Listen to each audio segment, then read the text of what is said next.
I still remember the exact moment my husband Tom told me I shouldn't come to his company's annual innovation gala. We were standing in our kitchen, me chopping vegetables for dinner, him leaning against the counter scrolling through emails on his phone. "Rebecca from HR sent the final guest list for next Friday," he said without looking up. "I told her you wouldn't be joining." The knife in my hand paused mid-slice through a carrot. "You did what?" I asked, certain I'd misheard him. Tom finally glanced up, his expression a mix of impatience and what looked strangely like pity. "Look, Sarah, it's not a big deal. It's just going to be executives talking about market analytics and technical innovations. You'd be bored out of your mind. But before we jump back in, tell us where you're tuning in from, and if this story touches you, make sure you're subscribed, because tomorrow, I've saved something extra special for you." He reached for his coffee mug. Besides, these people have PhDs and MBAs. The conversation isn't exactly accessible. The way he emphasized that last word made my stomach tighten. I set the knife down and wiped my hands on a dishcloth, choosing my words carefully. "Tom, I have a master's degree in applied mathematics. I was a data analyst before I took time off when Emma was born." Something flashed across his face. Embarrassment, maybe? But it vanished quickly, replaced by that same condescending smile I'd grown increasingly familiar with over the past year. "That was 4 years ago, Sarah. The tech landscape has completely transformed since then. Trust me, you'll thank me for not putting you through an evening of feeling out of place." I could have argued. I could have reminded him that I still read industry journals, that I'd been taking online courses in machine learning while our daughter was at preschool. Instead, I simply nodded and returned to chopping vegetables. "Whatever you think is best," I said quietly. What Tom didn't know was that while he'd been climbing the corporate ladder at Meridian Tech Solutions, I'd been doing more than just mommy things, as he now referred to anything outside his professional sphere. Much more. The tension between Tom and me hadn't always existed. When we met 7 years ago at a tech conference in Boston, we were equals, both ambitious professionals with degrees from respected universities. He was drawn to my analytical mind, and I was attracted to his vision for innovation. We'd spend evenings debating algorithm efficiency and the future of predictive analytics. Back then, he called me his intellectual match. Everything shifted when our daughter Emma was born. We'd agreed I would take a year off from my position at Quantum Data Systems, but 1 year became 2 as Tom's career accelerated. He was offered a senior management role at Meridian, a rising star in enterprise software, with a substantial salary increase that made it financially sensible for me to stay home longer. As Tom ascended at Meridian, the man who once valued my intellect began to see me differently. References to my sharp mind were replaced with comments about my maternal instincts. Whenever I mentioned returning to work, he'd say things like, "Don't worry about it, I'm making more than enough," or "Emma needs stability right now." The implied message became clear. My professional ambitions were secondary, perhaps even selfish. The first time I noticed something truly wrong was at a neighborhood barbecue last summer. Tom was discussing Meridian's new predictive analytics platform with our neighbor, an investment banker. When I joined the conversation and asked about their approach to handling multicollinearity in their models, Tom laughed awkwardly and changed the subject.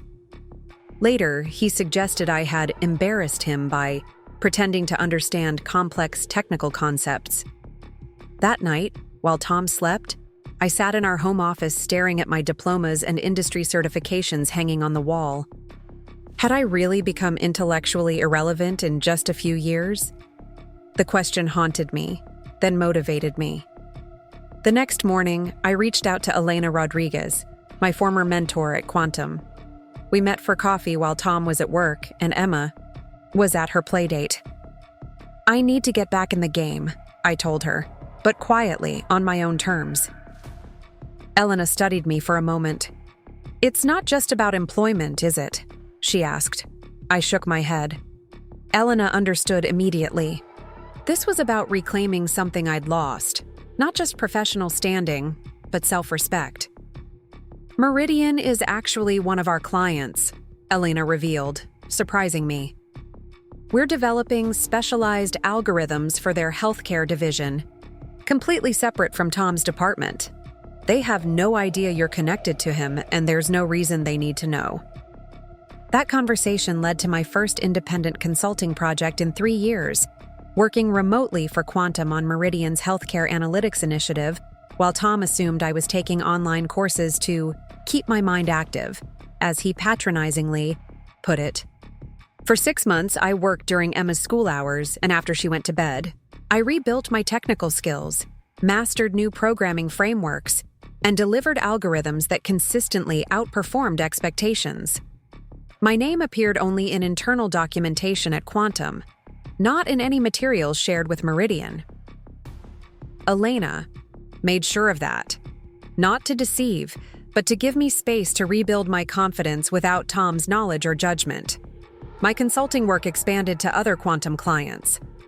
I established a professional identity separate from being Tom's wife, all while maintaining the home life that Tom now took for granted. He never questioned how I managed to keep our household running so efficiently, while also dabbling in those coding classes. The invisible nature of my work seemed to confirm his assumption that it couldn't be significant. 3 weeks before Meridian's Innovation Gala, I received a call from Elena that changed everything. "Sarah, we have a situation," she said, her voice tense. "The Meridian Healthcare Project is facing a major integration crisis. Their in-house team can't figure out why the prediction models are failing when they integrate with patient data. Can they fix it before the launch?" I asked, immediately understanding the implications. Elena's silence told me everything. "They've pushed back the launch date twice already," she finally said. "The demonstration at the Innovation Gala is in 3 weeks. If they can't show a working prototype, they'll lose funding for the entire division." The irony wasn't lost. On me, Tom's company was in trouble and I might be the only person who could help. The algorithms failing were mine. I knew their architecture intimately. "What do you need from me?" I asked. "Full immersion," Elena replied. "I need you on site at Quantum for the next 2 weeks, working directly with our emergency response team. We'll need to interface with Meridian's technical leads daily." My mind raced through logistics. Emma's school, meal planning, the household routines Tom relied on but never participated in. "I can make it work," I said with determination. That evening, I told Tom I'd been accepted into an intensive technical boot camp, 2 weeks of all day, training that would help me ease back into the workforce eventually. He barely looked up from his laptop. "That's nice, honey. Just make sure Emma's schedule isn't disrupted." The dismissive tone in his voice strengthened my resolve. The next morning, I arrived at Quantum's headquarters for the first time in 4 years. The familiar energy of a technical team tackling a complex problem felt like coming home. For the next 10 days, I worked alongside Quantum's best engineers, diving deep into the code that connected my algorithms to Meridian's healthcare database. The problem was complex, but not insurmountable. A fundamental incompatibility between how my models processed temporal data and how Meridian's system structured patient histories. Preparing and narrating this story took us a lot of time, so if you are enjoying it, subscribe to our channel. It means a lot to us. Now back to the story. It required rebuilding key components and creating a new integration layer. I worked 14-hour days, returning home just in time to maintain the illusion that I was attending regular classes. Tom never suspected. He was too preoccupied with his own stress about the gala, coming home late each night with complaints about incompetent technical teams and impossible deadlines. The irony of his situation was painful to witness, but I maintained my silence. 3 days before the gala, we completed the fix. My revised algorithms not only resolved the integration issues but improved performance by 27%. Elena insisted my name be included in the technical documentation as the lead architect of the solution. "Are you sure?" I asked, knowing this might expose my work to Tom. Elena's expression was resolute. "Your work saved this project, Sarah. You deserve recognition, whether Tom understands that or not." I signed the documentation with my full name, Sarah Mitchell Harrington, knowing that Tom rarely bothered with technical details and would likely never see it. The night before the gala, Tom came home in an unusually good mood. "The healthcare module is back on track," he announced, loosening his tie. "Some genius at Quantum pulled off a miracle. The CEO is ecstatic." He poured himself a whiskey. "Too bad you won't be there tomorrow to see what real innovation looks like." I bit my tongue and smiled. Yes, too bad. The morning of the gala, I received a text from Elena. "Catherine Chen saw your work. She wants to meet you." My heart skipped. Catherine Chen was Meridian's CEO, legendary for her technical brilliance and business acumen. I called Elena immediately. "What exactly does she know?" "Everything," Elena admitted. When the solution came in, she personally reviewed the technical documentation. She was incredibly impressed and asked who you were. "And you told her I'm Tom's wife," I concluded, my stomach tight with anxiety. "I told her you're the most brilliant data scientist I've ever worked with, who happens to be married to one of her managers," Elena corrected. "She wants you at the gala tonight." My mind raced through scenarios: the surprise on Tom's face, the potential embarrassment, the inevitable confrontation afterward. But beneath that anxiety was something stronger: pride in my work and determination to be recognized for it. "I'll be there," I told Elena. I spent the afternoon preparing myself mentally and physically for the evening ahead. This wasn't just about surprising Tom. It was about reclaiming my professional identity in a public forum. After dropping Emma off with our regular sitter, I took my time getting ready, selecting a dress I'd purchased months ago but never worn. A fitted midnight blue gown that projected confidence and sophistication. As I applied my makeup, I reflected on the journey that had brought me to this moment. The gradual erosion of Tom's respect hadn't happened overnight. It had begun with small comments, subtle shifts in how he discussed my opinions, almost imperceptible changes in his tone when introducing me to colleagues. By the time it became obvious, the pattern was deeply established. I heard Tom's car pull into the garage around 5 o'clock.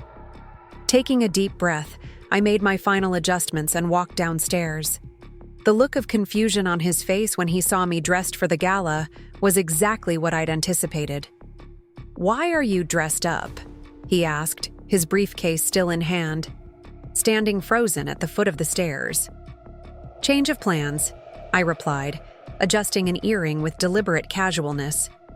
"I've been invited to the gala after all." Tom's brow furrowed. "By whom? Rebecca handles all the invitations."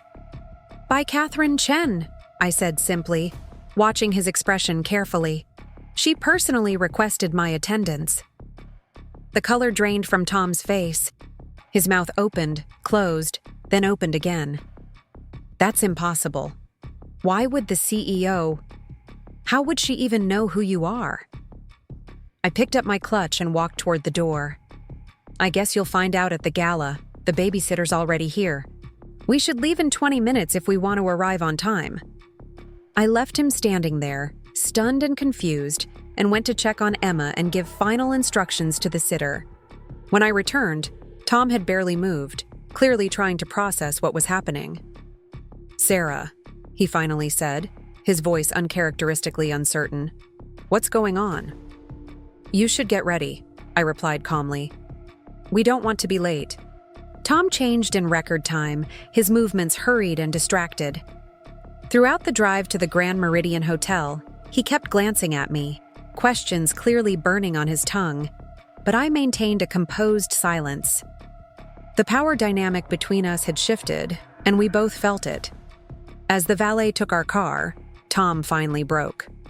Sarah, seriously, what is happening? How do you know Catherine Chen? I met his gaze directly. I've been consulting for quantum data systems for the past 6 months on Meridian's healthcare initiative. His expression was a complex mixture of disbelief and dawning comprehension. That's not possible. Those are advanced predictive models. You've been out of the field for years. Being a mother doesn't erase my expertise, Tom, I said quietly. It just made it invisible to you. Before he could respond, we were approached by the event coordinator who directed us toward the grand ballroom. The space was transformed for the evening, elegant lighting, interactive technology displays, and Meridian's elite mingling with industry partners. I felt Tom's tension as we entered, his eyes darting nervously around the room. We had barely taken 10 steps when Elena spotted us. She moved gracefully through the crowd, professional and poised in her formal attire. Sarah, there you are. She embraced me warmly, then turned to Tom with a polite nod. Good evening, Mr. Harrington. You know my husband? I asked innocently. By reputation, Elena replied with the slightest hint of an edge. Sarah, Catherine's been asking when you'd arrive. Let me take you to her. As Elena led me away, I glanced back to see Tom following, his expression a mixture of confusion and apprehension. For the first time in our marriage, he was completely off balance, unsure of his footing in a situation he couldn't control. The healthcare pavilion was the centerpiece of the exhibition floor, a sophisticated display showcasing the predictive patient care system I'd helped salvage. On the large screens, visualizations of my algorithms processed simulated patient data in real time, generating treatment recommendations with remarkable accuracy.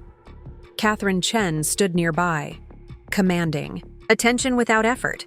In her early 50s, she possessed the rare combination of technical brilliance and business acumen that had propelled Meridian from startup to industry leader in under a decade. She was discussing something with a group of executives, but her eyes found me as we approached. Dr. Mitchell Harrington, she said, excusing herself from the group and extending her hand. Finally, we meet in person. Your work on our temporal data integration was remarkable. I shook her hand firmly. Thank you, Ms. Chen. It was a challenging problem. Please, call me Catherine. And it wasn't just challenging. 3 separate teams failed to solve it before you stepped in. Her gaze shifted to Tom, who had caught up to us, his expression now frozen in an unconvincing smile. Mr. Harrington, you never mentioned your wife was the architect behind our healthcare module's breakthrough. Tom swallowed visibly. I wasn't aware of Sarah's involvement with the project. Catherine raised an eyebrow. Really?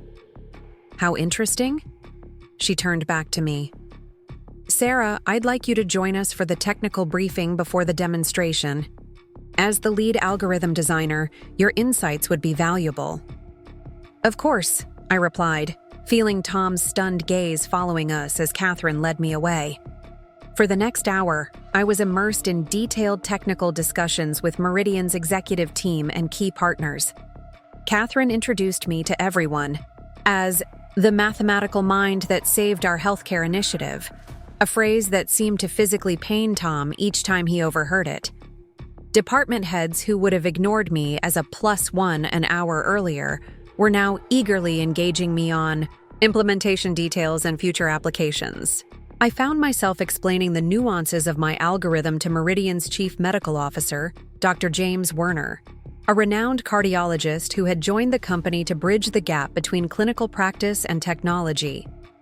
The key innovation wasn't just the predictive accuracy, I explained, but the system's ability to adapt to temporal inconsistencies in patient data collection. Dr. Werner nodded thoughtfully. That's precisely what previous attempts missed. Medical data is inherently messy. Collection intervals vary, documentation standards change, and patient adherence fluctuates. Your model accounts for all of that. Exactly, I agreed. Traditional models assume consistent data structures. but real-world medical information doesn't work that way. We built in adaptive parsing frameworks that recognize patterns in documentation, inconsistencies. From across the room, I caught Tom watching our conversation, a mixture of emotions playing across his face. This wasn't just his wife making small talk. This was a colleague he had never fully seen, engaging with his company's leadership as a peer, perhaps even as a superior in this specific domain. The technical briefing transitioned into the formal, presentation portion of the evening. Executives and guests took their seats in the main hall as Catherine Chen approached the podium. The room quieted immediately. Her reputation for brilliant but concise speeches made everyone pay attention. "Welcome to Meridian's annual Innovation Gala," she began. "Tonight we celebrate not just technological advancement, but the human brilliance behind it."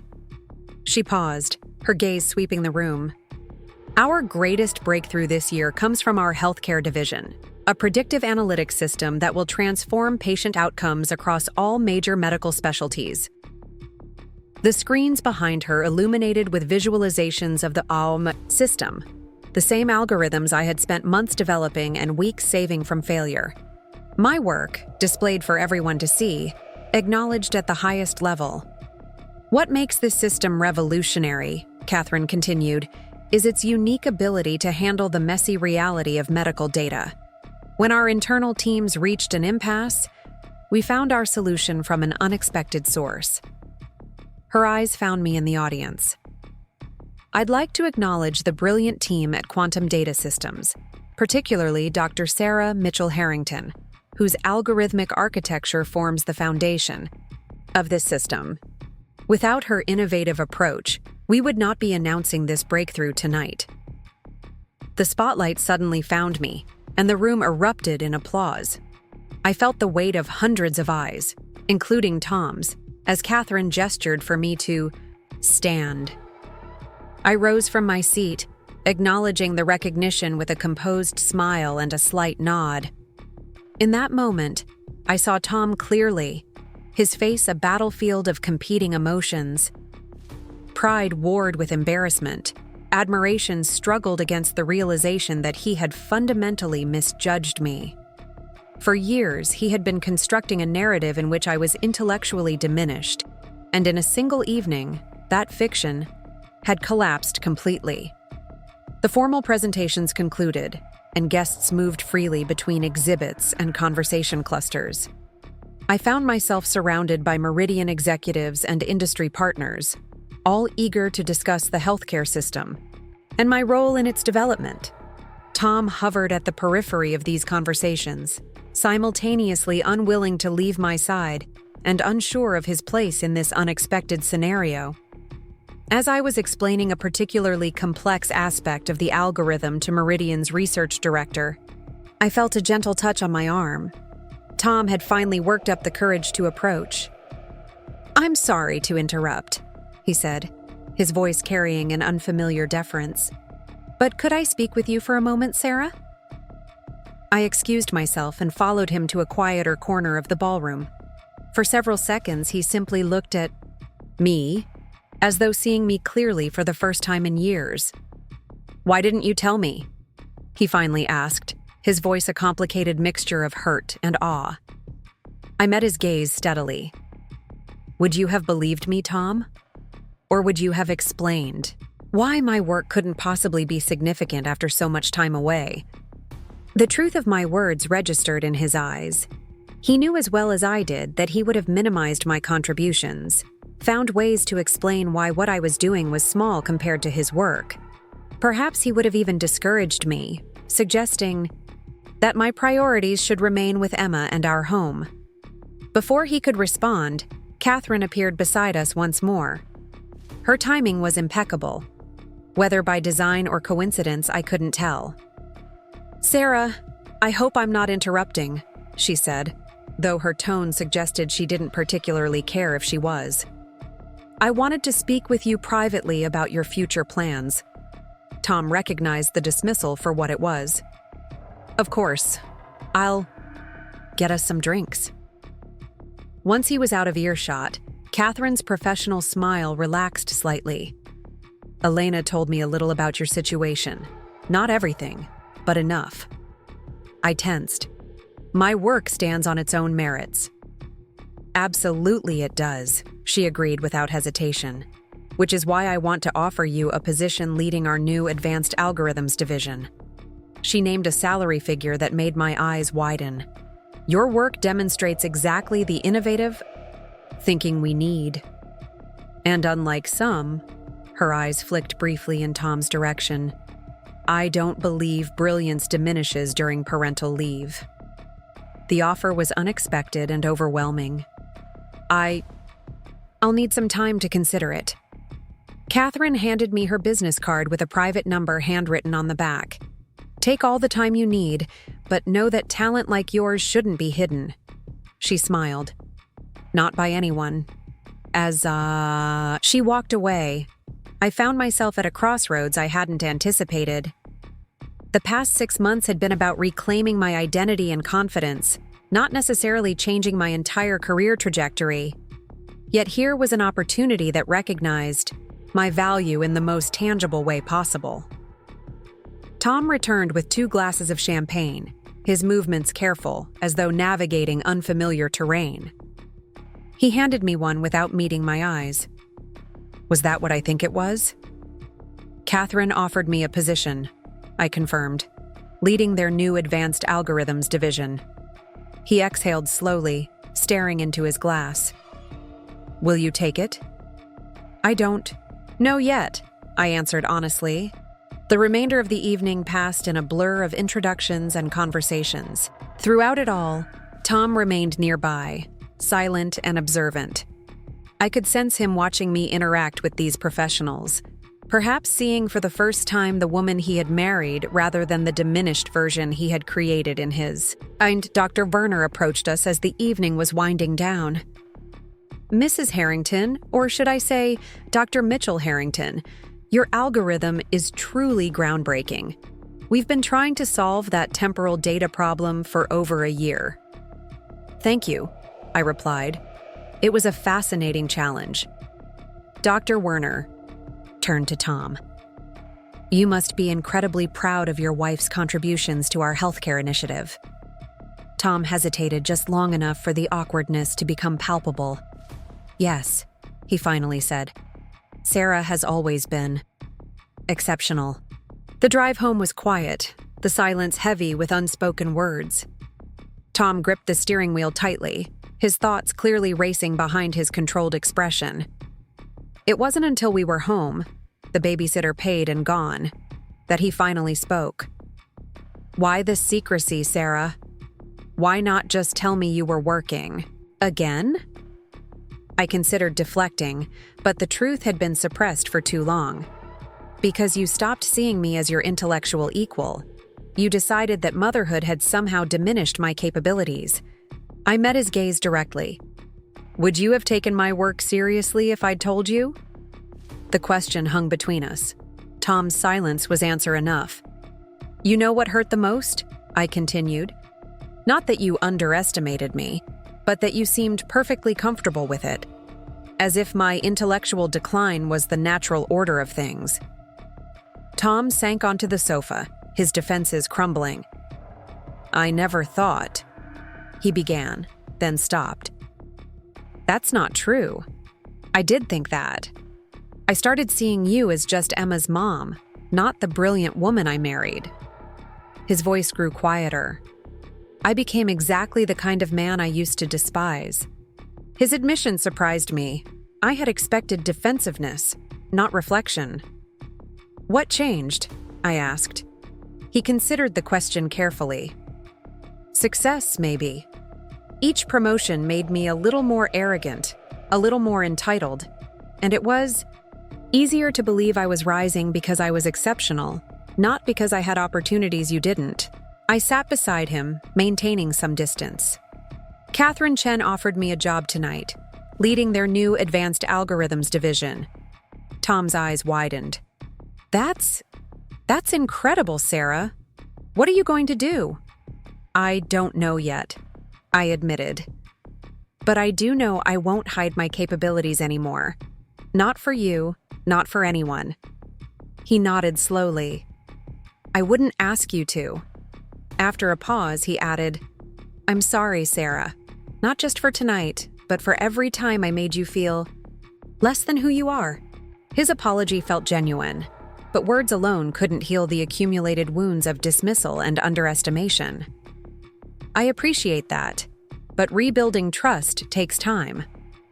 Tom nodded, his expression somber. I understand. The next morning, I woke early, my mind still processing the events of the previous night.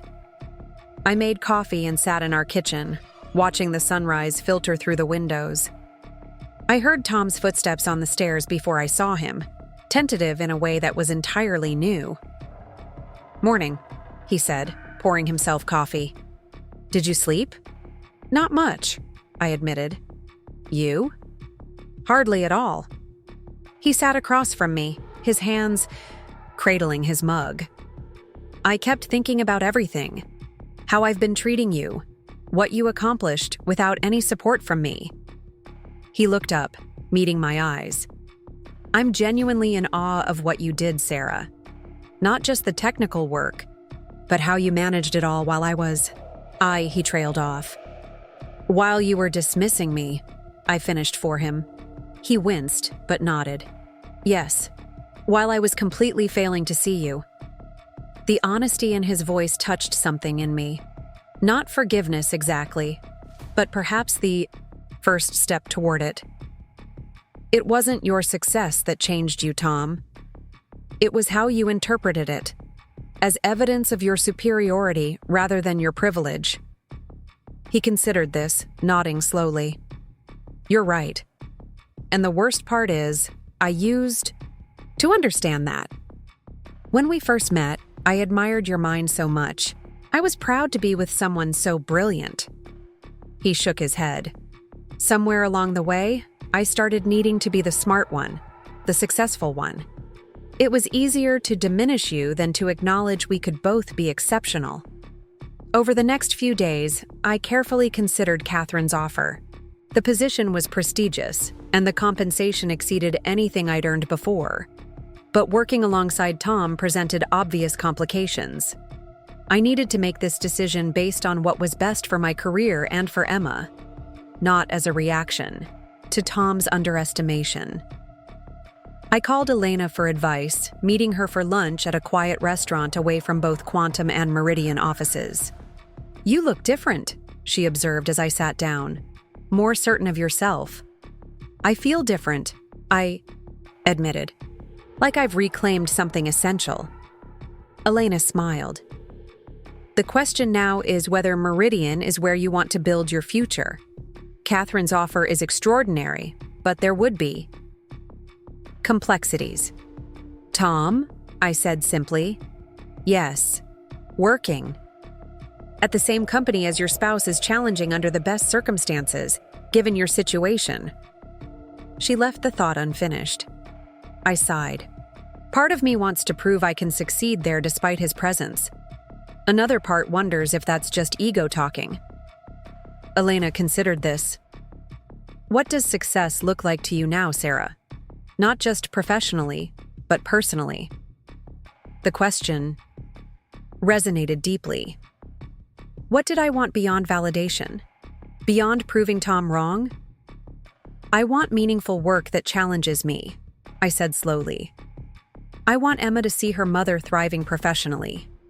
And I hesitated, surprising myself with what came next.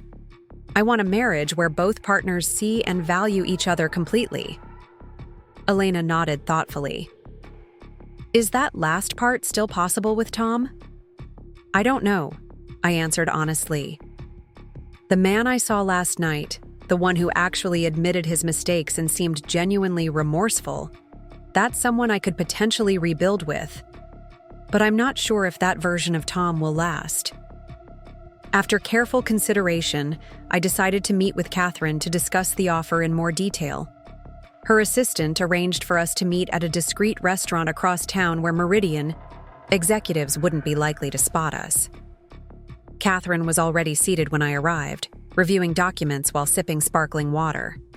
She looked up and smiled as I approached, rising slightly to greet me. "Sarah, thank you for meeting me. Please sit."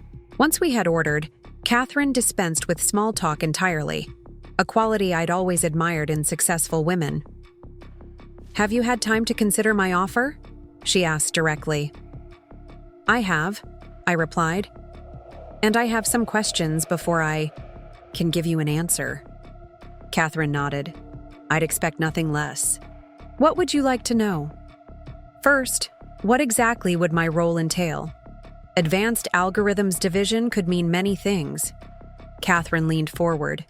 "You would lead a team developing next-generation predictive models across all our divisions, not just healthcare. You'd have significant budget authority, direct access to me, and 15 to 20 data scientists reporting to you initially." "And my reporting structure?" I asked, the crucial question hanging between us. Catherine understood immediately. "You would report directly to me, not through any intermediary channels. Your husband's department would have no authority over your division." I nodded, relieved but still cautious. "And how would you handle the personal connection? Tom and I being married could create perception issues. Frankly, Sarah, after what I've seen of your work, I'm more concerned about his career being affected by the association than yours." She smiled slightly. "But officially, we would implement standard conflict of interest protocols. Any decisions affecting either of your departments would require additional oversight from our ethics committee." "One more question," I said, gathering my courage. "Why me? There must be dozens of algorithm specialists with more recent corporate experience." Catherine studied me for a moment. "Because you solved in 3 weeks what our top teams couldn't crack in 6 months. Because you did exceptional work while managing significant personal constraints. And," she added with surprising candor, "because I believe in correcting imbalances when I see them." "Imbalances?" "I've been in this industry 30 years, Sarah. I recognize when someone of extraordinary talent has been sidelined for reasons that have nothing to do with their abilities." Her expression was knowing. "Let's just say I've been in somewhat similar situations myself. After our meeting, I took 2 more days to reflect. I discussed the opportunity with my parents, with a former colleague who had worked at Meridian, and finally, with Tom himself.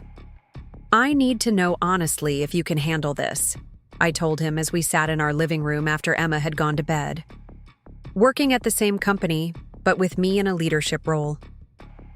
Tom was quiet for a long moment. "6 months ago? Probably not," he admitted. "My ego would have gotten in the way." He looked up, meeting my eyes directly. "But now, after seeing what you accomplished, I'd be a fool to let pride interfere with your success." "It won't be easy," I cautioned. "People will talk. Some will assume I got the position because of our connection." "Let them talk," Tom said with unexpected firmness. "Anyone who works with you for more than a day will understand exactly why Catherine hired you." He hesitated, then added, "I can transfer departments if that would make things easier. I've had other offers within the company." His willingness to accommodate my career surprised me. "Let's see how it goes before making any dramatic changes," I suggested. The next morning, I called Catherine and accepted the position. We agreed on a start date 3 weeks away, giving me time to wrap up my commitments at Quantum and prepare Emma for the changes in our family routine.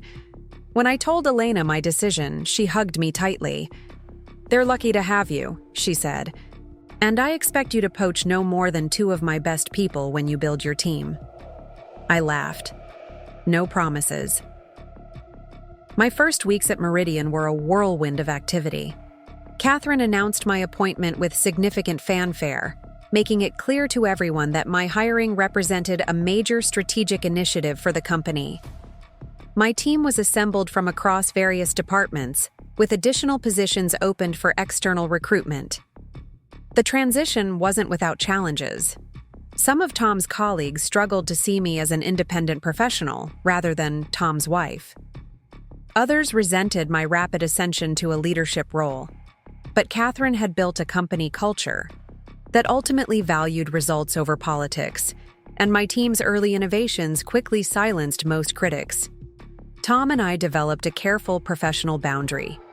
At work, we interacted formally and minimally, focusing on our separate responsibilities.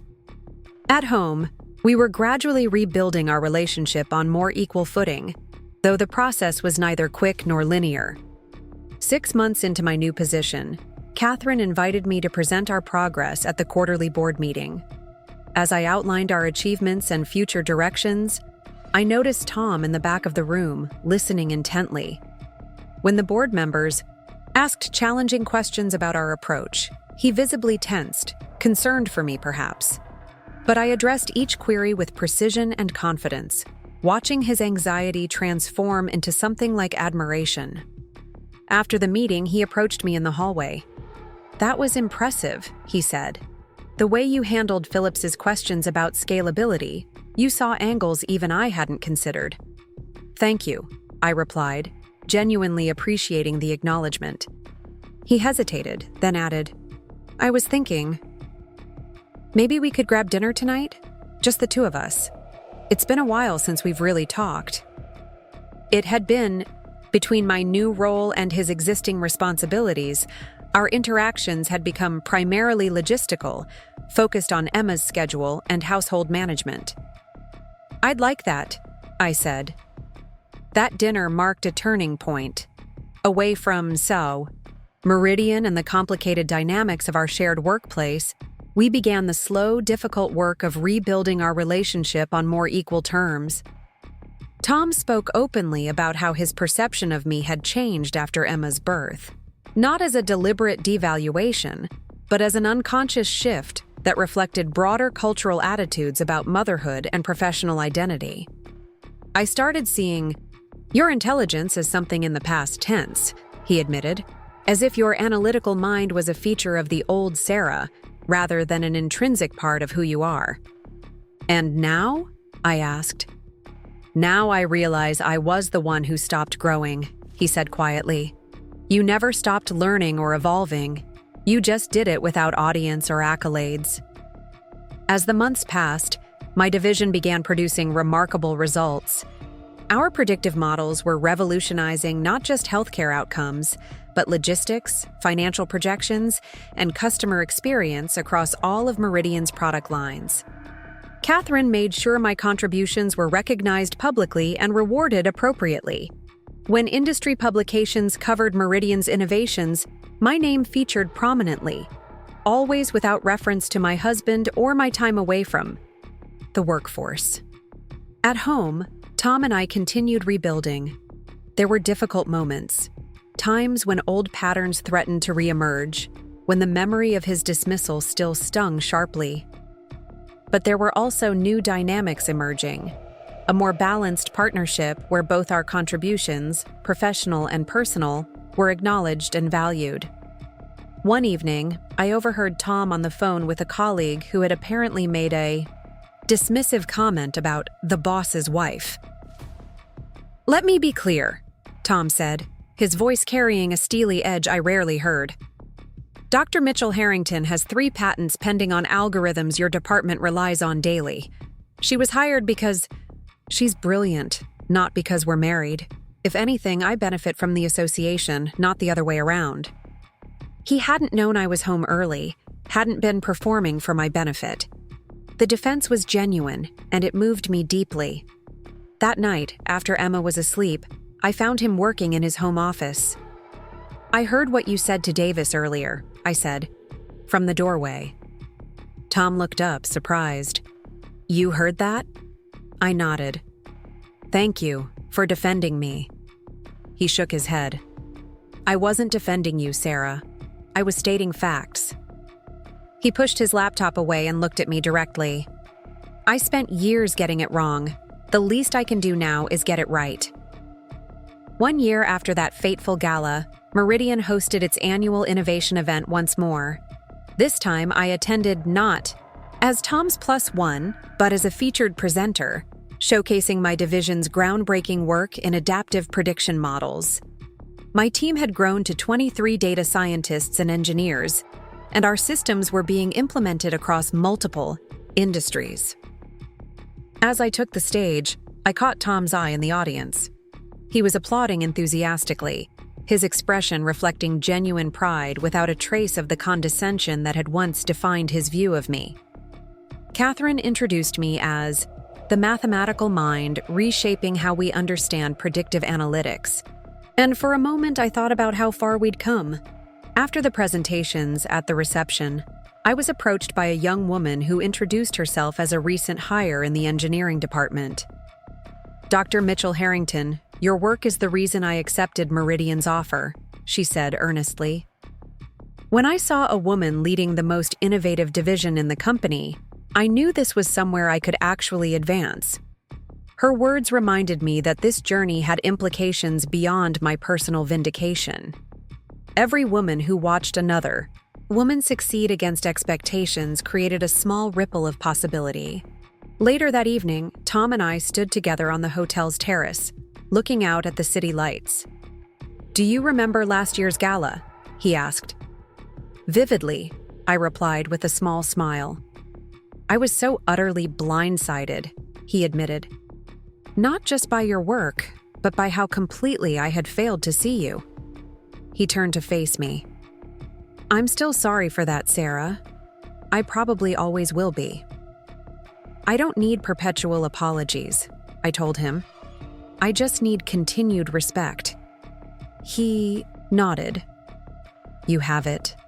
Not because you've proven yourself, though you certainly have, but because I finally remembered who you've always been." Our marriage had evolved into something different. Not a perfect resolution, but a more authentic connection. Tom still struggled sometimes with the shift in our professional dynamic, particularly when my projects received recognition that overshadowed his own accomplishments. But these moments were becoming rarer, replaced by a genuine appreciation for each other's distinct contributions. Perhaps most significantly, we were more conscious now of the example we were setting for Emma. She saw two parents whose respect for each other's intellect and capabilities was explicit and mutual.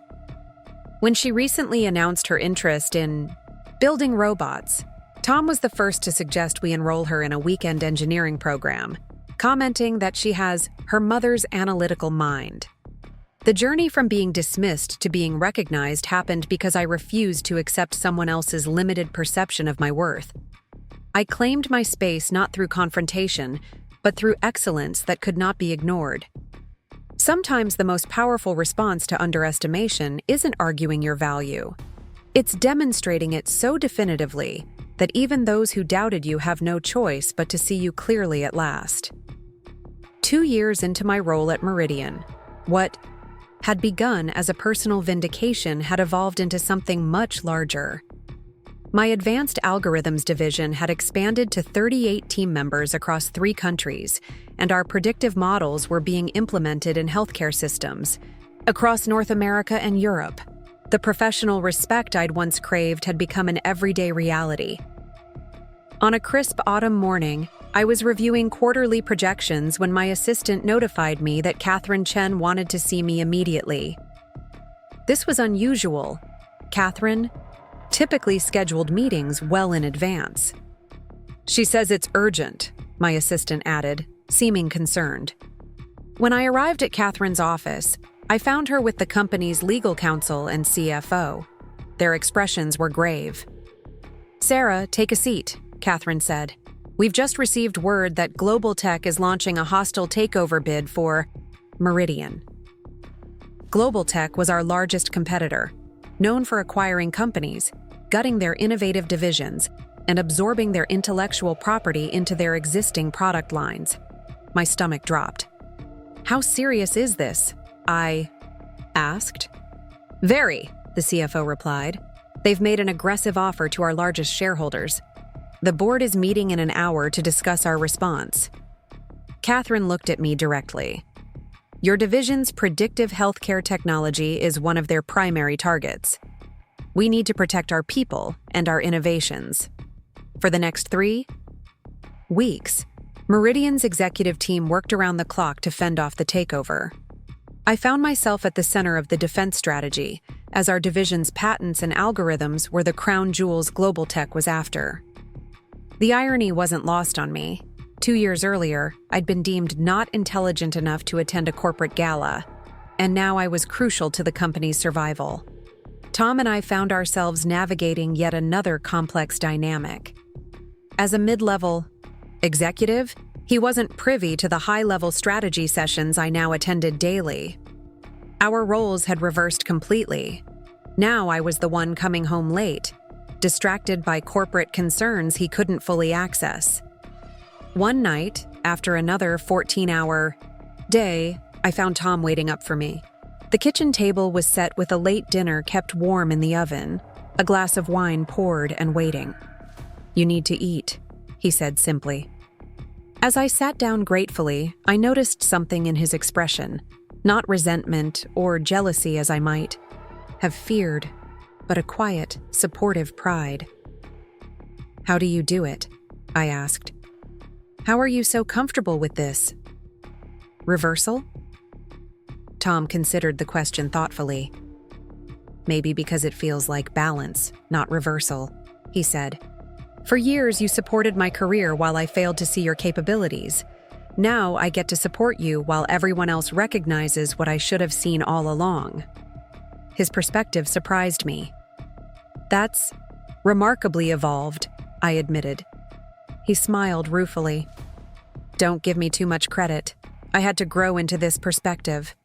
And honestly, seeing you in your element these past 2 years has been illuminating.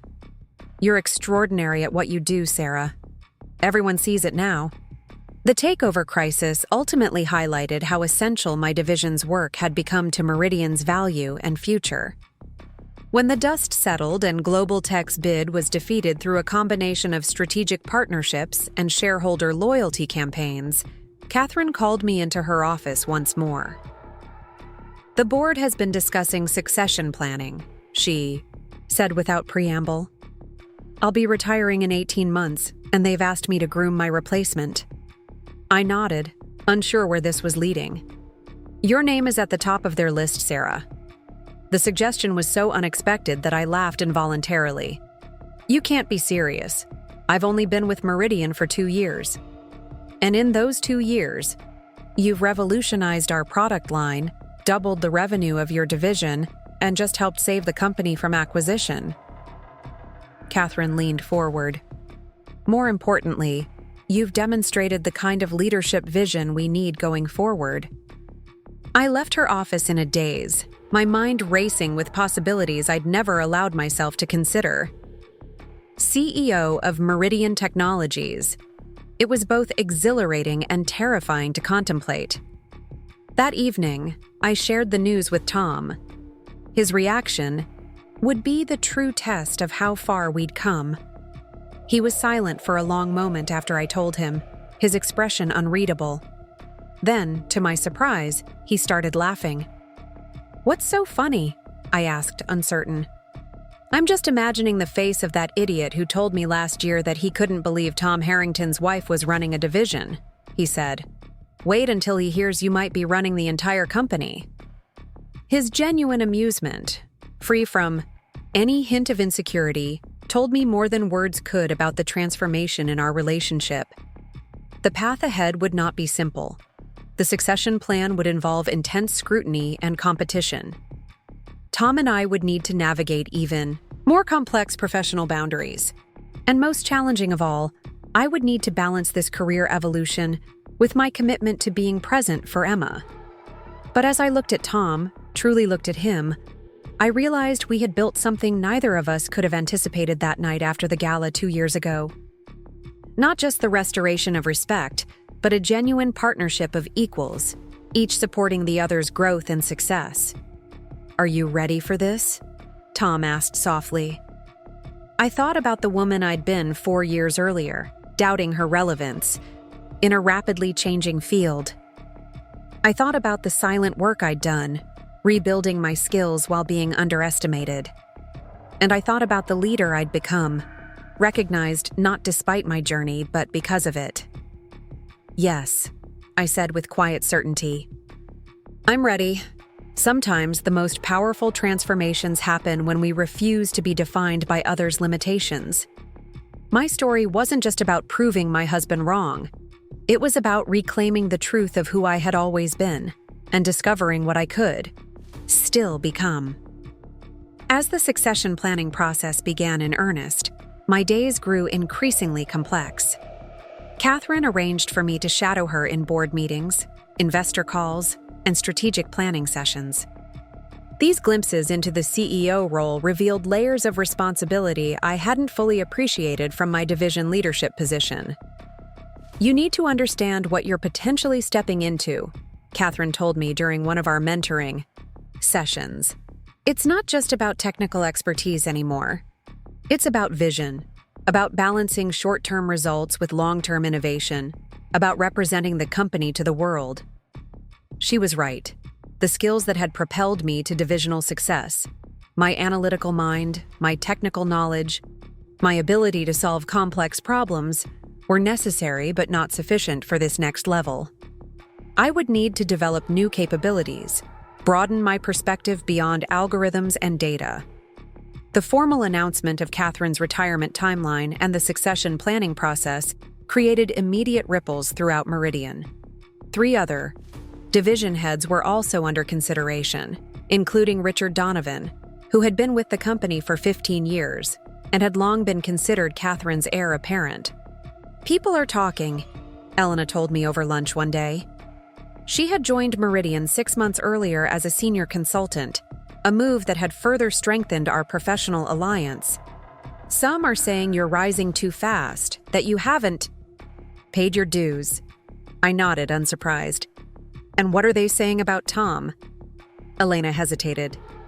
That's complicated. Some think he must be pulling strings behind the scenes. Others suggest he'll leave if you get the position, that his ego couldn't handle it. And what do you think? I asked. I think they fundamentally misunderstand both of you, she replied. The Tom I've gotten to know over the past year isn't the same man you described from before. He's grown. She was right. Tom had continued to evolve in ways that surprised me. When rumors about the succession plan first began circulating, he had proactively addressed the situation with his own team. Yes, my wife is being considered for the CEO position, he told them directly. No, I had nothing to do with it. And yes, I'm incredibly proud of her accomplishments. Any other questions? His transparency disarmed much of the potential backbiting before it could begin, at least within his department. But elsewhere in the company, the scrutiny intensified. As part of the vetting process, each candidate was asked to present a 5-year vision for Meridian's future to the board. We were given 3 weeks to prepare comprehensive strategic plans, financial projections, and implementation roadmaps. The presentations would occur over 2 days, with the board deliberating immediately afterward. During those preparation weeks, Tom took on more household responsibilities without being asked, creating space for me to work late and through weekends. He rearranged his schedule to ensure Emma's routine remained stable despite my irregular hours. You don't have to do this alone, he said simply when I tried to thank him. We're partners, remember? The night before my board presentation, I was reviewing my slides one final time when Tom brought me a cup of tea. You've got this, he said, sitting beside me. But can I offer one suggestion? I looked up, curious. Tom rarely commented on my work directly these days, careful to maintain professional boundaries. Your technical sections are flawless, he continued. But remember who your audience is. The board cares about innovation, but they also care about market positioning, about how our story resonates with investors and customers. It was a valuable insight, and one that reflected his own growth. 2 years earlier, Tom would have focused solely on technical details, believing them to be the only serious consideration. Now he understood the broader business context, The human elements of corporate strategy. I spent that night reworking parts of my presentation, integrating a more cohesive narrative about Meridian's potential future. When I finally came to bed, around 2 a.m., Tom stirred briefly. "Did my suggestion help?" he mumbled, half asleep. "More than you know," I replied softly. The board presentations were scheduled in order of seniority, which meant I would go last.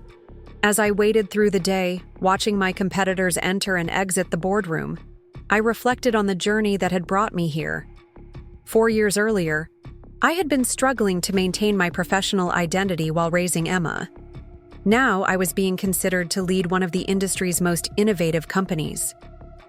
When my turn finally came, I took a deep breath and entered the boardroom with quiet confidence. The board members watched me attentively as I outlined my vision for Meridian's next chapter, a strategy that balanced our healthcare innovations with strategic expansions into adjacent markets, all unified by our advanced predictive technologies. The future of Meridian isn't just about creating better algorithms, I concluded. It's about using those algorithms to solve meaningful human problems. We have the technical capacity to transform how decisions are made across multiple industries. What we need now is the courage to extend beyond our current boundaries. The questions that followed were piercing and thorough, testing not just my strategic thinking, but my leadership philosophy, my approach to risk management, and my ability to represent Meridian externally. For 2 hours, I engaged with the board's challenges, acknowledging uncertainties where they existed, but defending my vision with conviction. When I finally emerged, exhausted but satisfied, I found Tom waiting in a nearby conference room.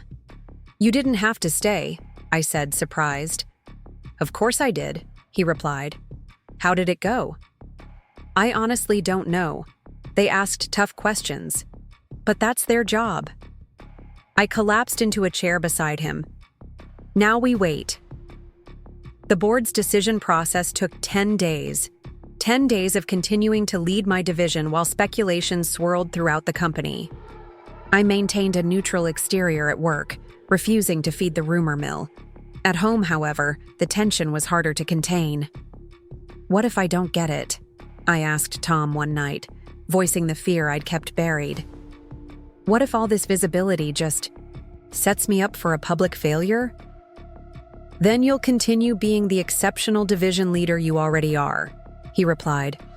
"Your worth isn't determined by this one decision, Sarah."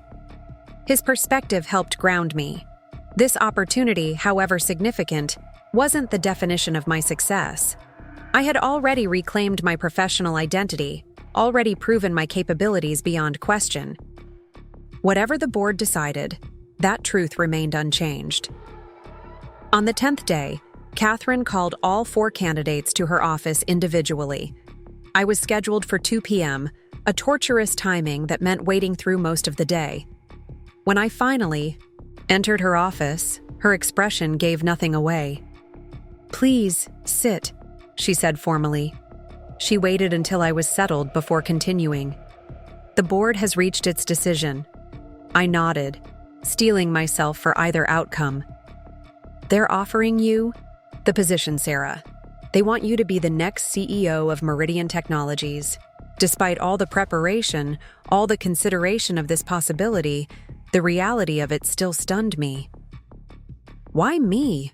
I asked, the question escaping before I could filter it. Catherine smiled. "Because you showed them a future for Meridian they hadn't imagined themselves. Richard offered stability, continuity. You offered transformation." She leaned forward. "Also, quite frankly, because you've demonstrated extraordinary leadership under circumstances that would have broken most people." The transition announcement was scheduled for the following week, giving me time to process the decision and prepare for the public scrutiny that would follow. That evening, Tom arranged for my parents to watch Emma and took me to dinner at the Chur restaurant where we'd had our first date 8 years earlier. "To the new CEO of Meridian Technologies," he said, raising his glass. "It's still surreal," I admitted. 4 years ago, I was wondering if I'd ever work again.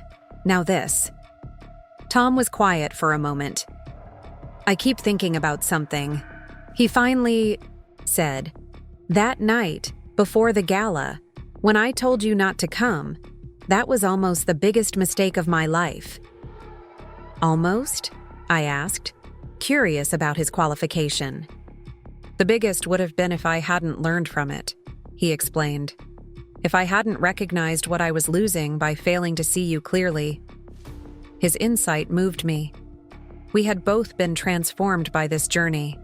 Me reclaiming my power, him discovering a more authentic way of being in relationship. "We have some practical matters to discuss," I said, shifting to the logistics we needed to address. "Working at the same company is complicated enough. With me as CEO." "I've been thinking about that," Tom interrupted gently.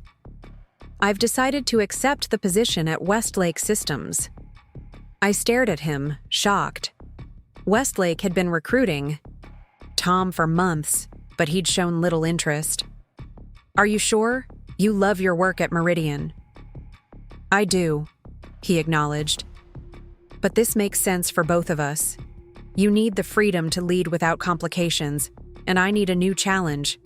Besides," he added with a smile, "Westlake's offer is exceptional. Apparently being married to Meridian's CEO-elect makes me more valuable." His decision removed one of the most significant potential complications of my new role. No conflicts of interest, no appearance of favoritism, no awkward power dynamics within the company. Yet I felt unexpectedly emotional about this separation of our professional lives. "We've come full circle, haven't we?" I observed. "From me supporting your career to you making space for mine." The public announcement of Catherine's retirement and my selection as her successor created exactly the media storm we had anticipated. Industry publications analyzed the decision from every angle. Some praised Meridian's progressive choice, others questioned my relatively brief tenure at the company. More personal were the reactions within my professional network. Former colleagues who had lost touch during my years at home suddenly reappeared with congratulatory messages.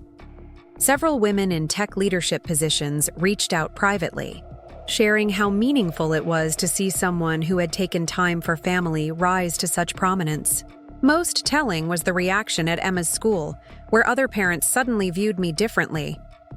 The same mothers who had previously defined me primarily as Emma's mom now introduced me to newcomers as Sarah, who runs Meridian Technologies.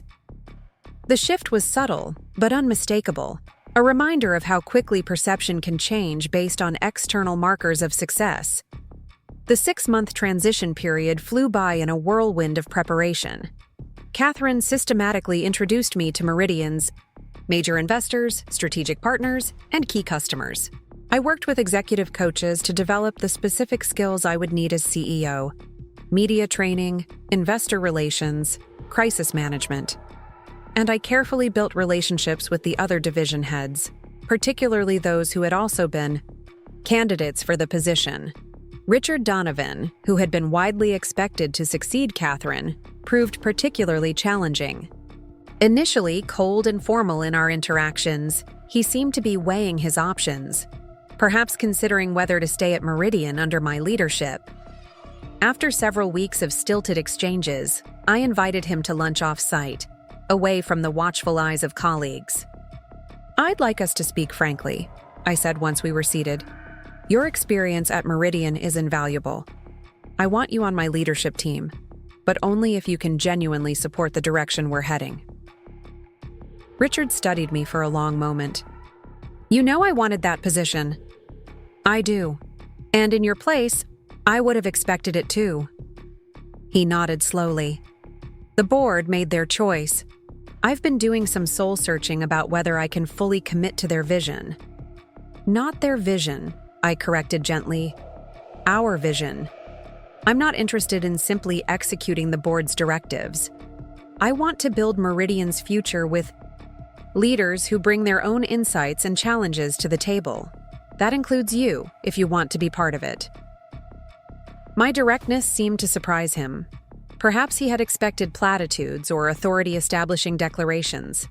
Instead, I was offering partnership, acknowledging his value while being clear about the path forward. By the end of lunch, something had shifted between us. Not friendship exactly, but a tentative professional respect that could potentially grow into a productive working relationship.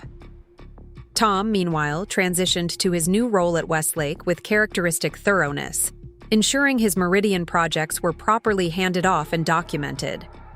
His departure created space for both of us to establish our new professional identities independently. On my final night before officially taking the CEO position, I found myself unable to sleep.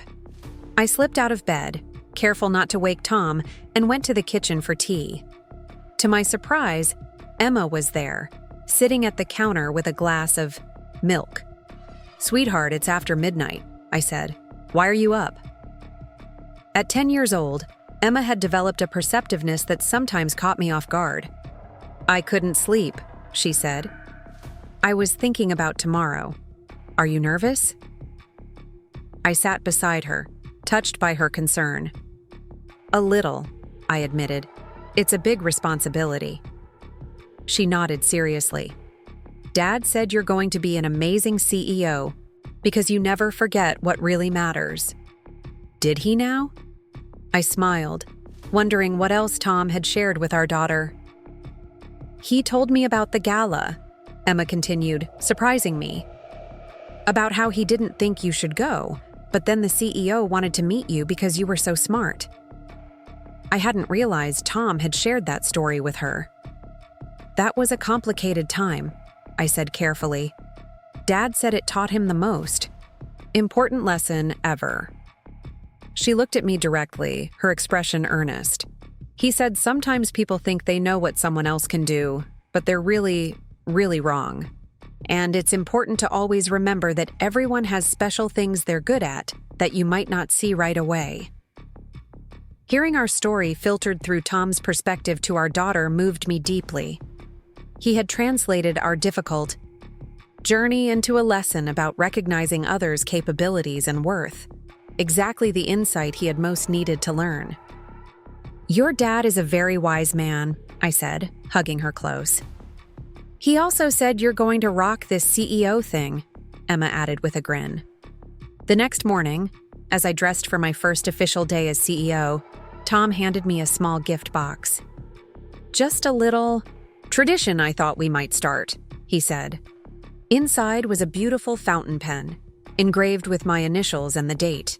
"For signing your first executive order," he explained, "and all the important decisions to come." As I prepared to leave, Emma presented me with a hand-drawn card. "CEO Mom" was written across the top in colorful letters.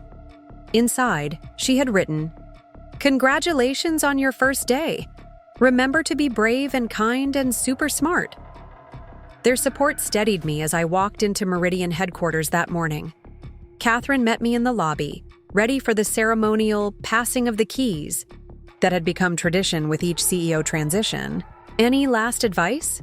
I asked as we rode the elevator to the executive floor. "Trust your instincts," she said simply. "The board chose you for who you are, not who they think you should become." The day was filled with symbolic moments, addressing the company for the first time as CEO, meeting with my executive leadership team, speaking with key investors. Through it all, I carried the quiet confidence of someone who had already faced her greatest challenge, not the external validation of this position, but the internal journey of reclaiming her worth when others had dismissed it. That evening, as I finally headed home, I received a text from Tom. "How does it feel, CEO Mitchell Harrington?" I smiled, typing back, "Surreal, exciting, right?" His response came quickly. "That's because it is right. Dinner's waiting whenever. You're ready. Emma and I are incredibly proud of you." As I drove home, I reflected on the full circle nature of our journey.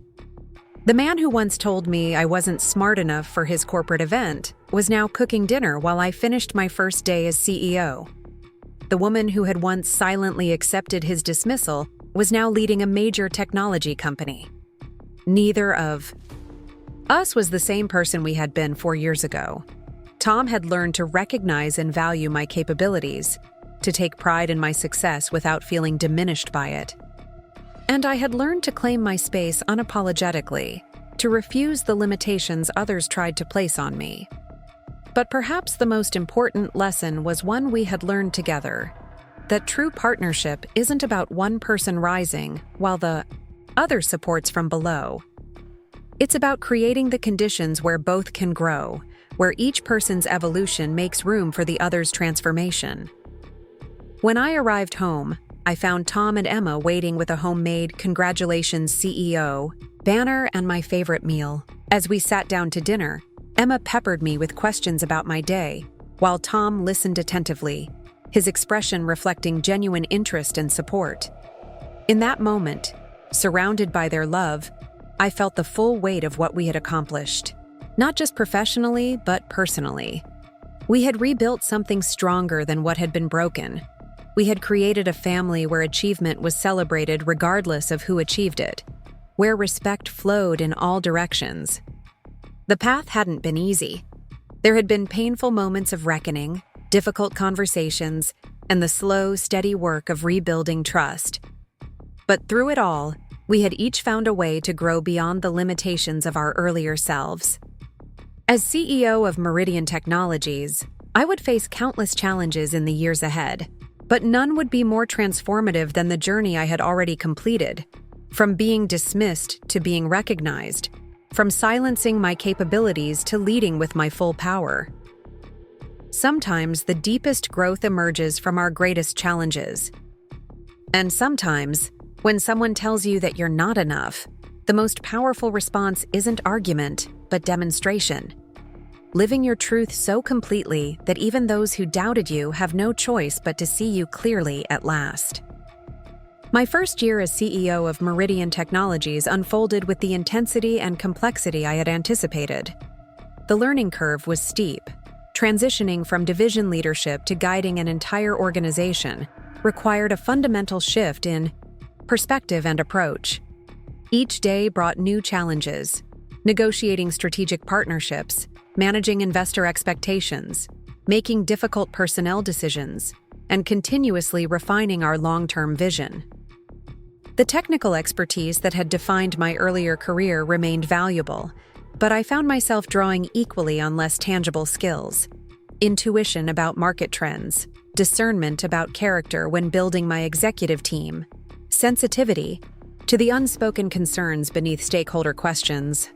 I was stretching in ways I hadn't imagined when I accepted the position.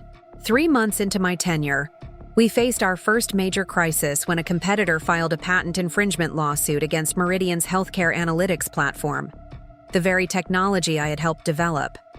The allegations were baseless, but the market reaction was immediate and severe. Our stock dropped 12% in a single day as investors panicked about potential damages and delays to our product roadmap. I called an emergency meeting of our executive team and legal counsel. "We need complete transparency and a decisive response," I told them. "This lawsuit is targeting our most innovative product line, and we need to show both the market and our customers that we're on solid ground." Richard Donovan, who had ultimately decided to stay at Meridian, spoke up with unexpected support. "Sarah's right. We can't afford to be cautious or legalistic in our public response. We need to counterattack." With unanimous agreement from the team, we crafted a strategy that went beyond the typical corporate defense. We published a detailed technical comparison that clearly demonstrated how our algorithms differed fundamentally from the competitors' claims. We hosted a special investor call to address concerns directly. And most boldly, we announced an acceleration of our next-generation healthcare platform release, effectively demonstrating our confidence in our legal position. The response was dramatic. Our stock not only recovered but surpassed its previous high within weeks. The lawsuit, lacking merit, was eventually withdrawn with minimal settlement terms. But the real victory was internal. My leadership team had coalesced during the crisis, with even previous skeptics now fully committed to our direction. At home, the dynamic between Tom and me continued to evolve. His position at Westlake Systems had quickly expanded into a senior vice presidency, giving him new challenges and recognition in his own right. Our careers now operated on parallel tracks, neither overshadowing the other. "How's the Henderson acquisition analysis coming along?"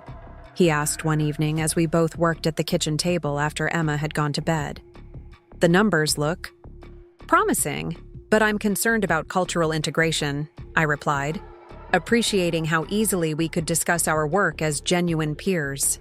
"Their engineering team has a completely different approach to development cycles." Tom nodded thoughtfully. "We faced something similar with the Apex merger last year. What worked for us was..." He paused, suddenly self-conscious. "Sorry, I don't mean to suggest you need my advice." I smiled, recognizing his careful navigation of our new dynamic. "Tom, you have relevant experience I don't. I'd be foolish not to consider your perspective." This was our new balance, each of us leading significant organizations, each respecting the other's expertise while maintaining appropriate boundaries. We had developed an unspoken rule. We would share insights when asked, but never presume to direct each other's professional decisions. Emma, now in middle school, watched our evolving partnership with keen interest. Her own academic interests were veering toward robotics and engineering, influenced perhaps by seeing both parents engaged in the technology sector. But she had also absorbed deeper lessons about gender, capability, and respect that would shape her future in ways we couldn't yet imagine. One evening, she came home visibly upset after a school STEM fair. "What happened?" I asked, concerned by her unusual demeanor. "Mr. Layton put all the boys' robotics projects in the advanced section and all the girls' projects in the beginner section," she explained, indignation clear in her voice. "Even though my robot had more complex programming than most of the boys, he didn't even look at our code before deciding." I felt a familiar surge of frustration, remembering countless similar experiences throughout my own education and career. Before I could respond, Tom joined the conversation. "That's completely unacceptable," he said firmly. "Did you talk to Mr. Layton about it?" Emma nodded. "I showed him my code and explained the adaptive learning algorithm. He said he'd consider moving it, but he didn't." Tom and I exchanged glances, silently communicating our shared concern. "Would you like us to speak with your principal?" I asked. "Not yet," Emma replied with unexpected maturity. "I'm going to document everything. First, I've already talked to 3 other girls who had the same experience. We're collecting evidence." Her systematic approach to addressing the injustice made me both proud and wistful. At 12, she was already developing strategies to navigate biases that shouldn't exist, already learning to document and prove her worth rather than having it recognized automatically. "Whatever you decide to do, we'll support you," Tom told her. "And Emma, your robot's adaptive learning code was genuinely impressive. Don't let anyone convince you otherwise." That night, after Emma was asleep, Tom and I discussed the situation further. "It's frustrating that she's facing the same barriers we thought would be gone by now," I sighed. "At least she's not facing them alone," Tom pointed out. "And she has living proof that these barriers can be overcome." He was right. Emma was growing up watching her mother lead a major technology company and her father support that leadership without feeling diminished by it. Whatever challenges she encountered, she had models for overcoming them that I had lacked at her age. As my first anniversary as CEO approached, the board organized a formal dinner to celebrate Meridian's achievements under my leadership. Our market valuation had increased 32%. We had successfully integrated 2 strategic acquisitions, and our new product releases had received industry-wide acclaim. The evening was elegant but understated, held at the same hotel where the fateful gala had taken place 3 years earlier. The symmetry wasn't lost on me as I entered the ballroom where Catherine Chen had first recognized my work, now as the leader of the company she had built. Tom accompanied me, handsome in his tuxedo, but careful to maintain an appropriate distance during the formal portion of the evening. This was my professional milestone, and he was determined to ensure the focus remained properly centered. During dinner, Malcolm Phillips, our longest-serving board member, offered a toast that caught me by surprise.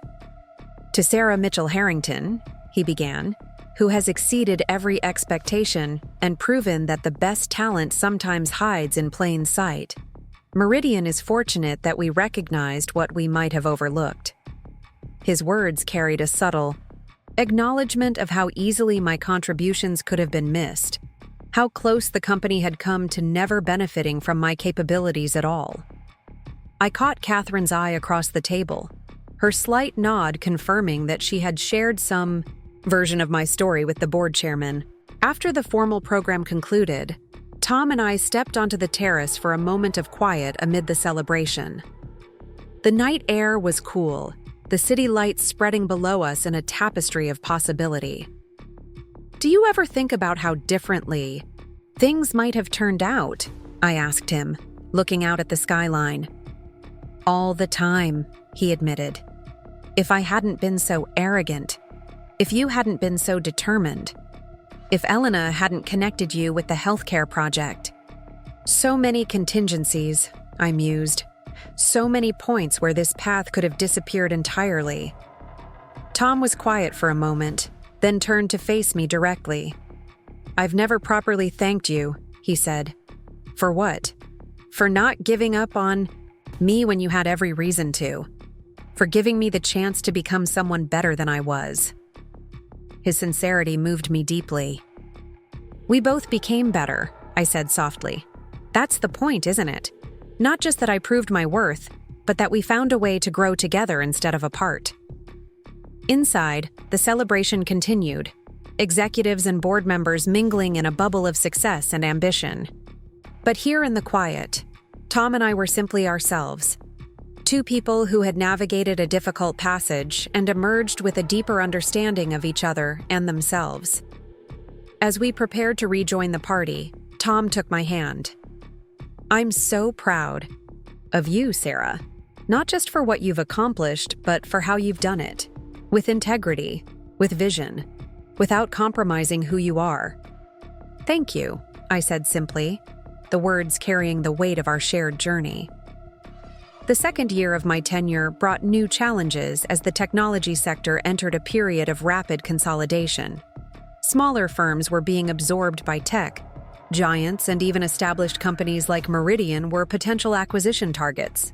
My executive team spent countless hours analyzing partnership opportunities, defensive strategies, and potential mergers that would preserve our innovation culture.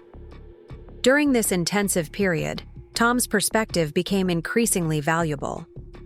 Having moved into a C-suite position at Westlake, he understood the pressures and considerations of leadership at this level in ways that few others in my life could appreciate. Our evening conversations often turned to strategy and organizational dynamics, each of us serving as a trusted sounding board for the other. "Westlake's board is pushing for more aggressive expansion," he shared one night as we walked through our neighborhood, a habit we'd developed to ensure uninterrupted conversation time. "They want to compete directly with Meridian in the healthcare analytics space." I looked at him sharply. "That would put us in direct competition." "Yes," he acknowledged. "I've been transparent with them about the potential conflict of interest. They understand that there are certain meetings and decisions I would need to recuse myself from." We both fell silent, considering the implications. Our carefully constructed professional boundaries might soon be tested in ways we hadn't anticipated. "What are you thinking?" he asked finally. "That we need clear protocols," I replied pragmatically. "Written agreements about what we can and cannot discuss, strict information compartmentalization at home. It's manageable, but we'll need to be disciplined." Tom nodded. "Agreed. And if at any point either of us feels the arrangement isn't working, we reassess," I finished. "Your career matters too, Tom. We'll find solutions that work for both of us." What struck me most about this conversation was how impossible it would have been 4 years earlier. The Tom who had dismissed my capabilities would never have approached a potential competitive situation with such respect and consideration. And the Sarah who had silently accepted his dismissal would never have advocated so clearly for mutual accommodation. As it happened, Westlake ultimately decided to focus their healthcare efforts on administrative systems rather than clinical analytics, creating differentiation rather than direct competition with Meridian. But the conversation had solidified something important: our commitment to supporting each other's professional growth, even when it created complications. Emma, now 13, was developing her own strong personality and interests. Her passion for robotics had evolved into a broader fascination with artificial intelligence, particularly its ethical implications. She had recruited 5 classmates to form a competitive AI ethics debate team, the only middle school team in a predominantly high school competition. "Mom, can you help us prepare for the regional tournament?" she asked one weekend. "We're arguing the pro side of AI in medical diagnostics." "I'd be happy to," I replied, touched by her request. "What aspects are you focusing on?" "Diagnostic accuracy, reduction of human bias, and accessibility in underserved regions," she rattled off confidently. "We have research on the first 2, but I thought you might have insights on implementation in remote areas." Her thoughtful approach impressed me. She wasn't simply seeking generic help, but had identified specific areas where my experience might add value. I recognized in her the analytical mind that had always been my strength, now blossoming in her own unique way. "Let me pull together some case studies from our rural healthcare initiative," I offered.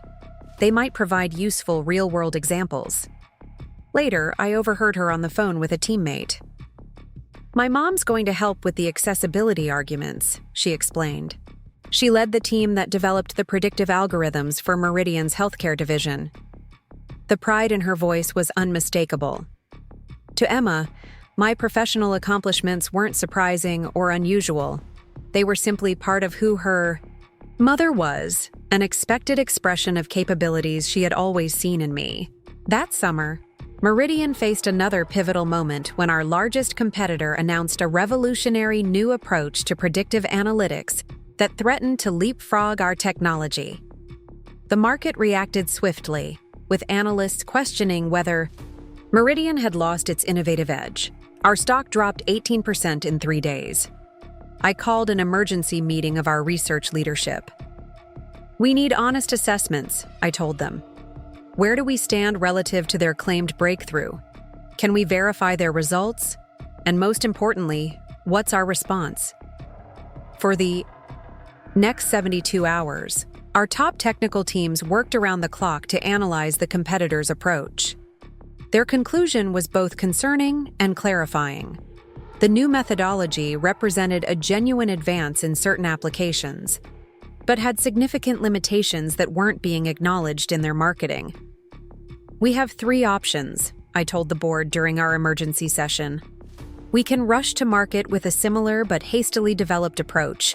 We can downplay the innovation and emphasize its limitations. Or we can acknowledge the advance, clearly articulate where our solutions remain superior, and accelerate our next-generation development that addresses these new capabilities." "Which do you recommend?" the chairman asked. "The third option," I said without hesitation. "Integrity and innovation have always been Meridian's strengths. We need to demonstrate both now." My recommendation was approved unanimously, though several board members expressed concern about the short-term market implications.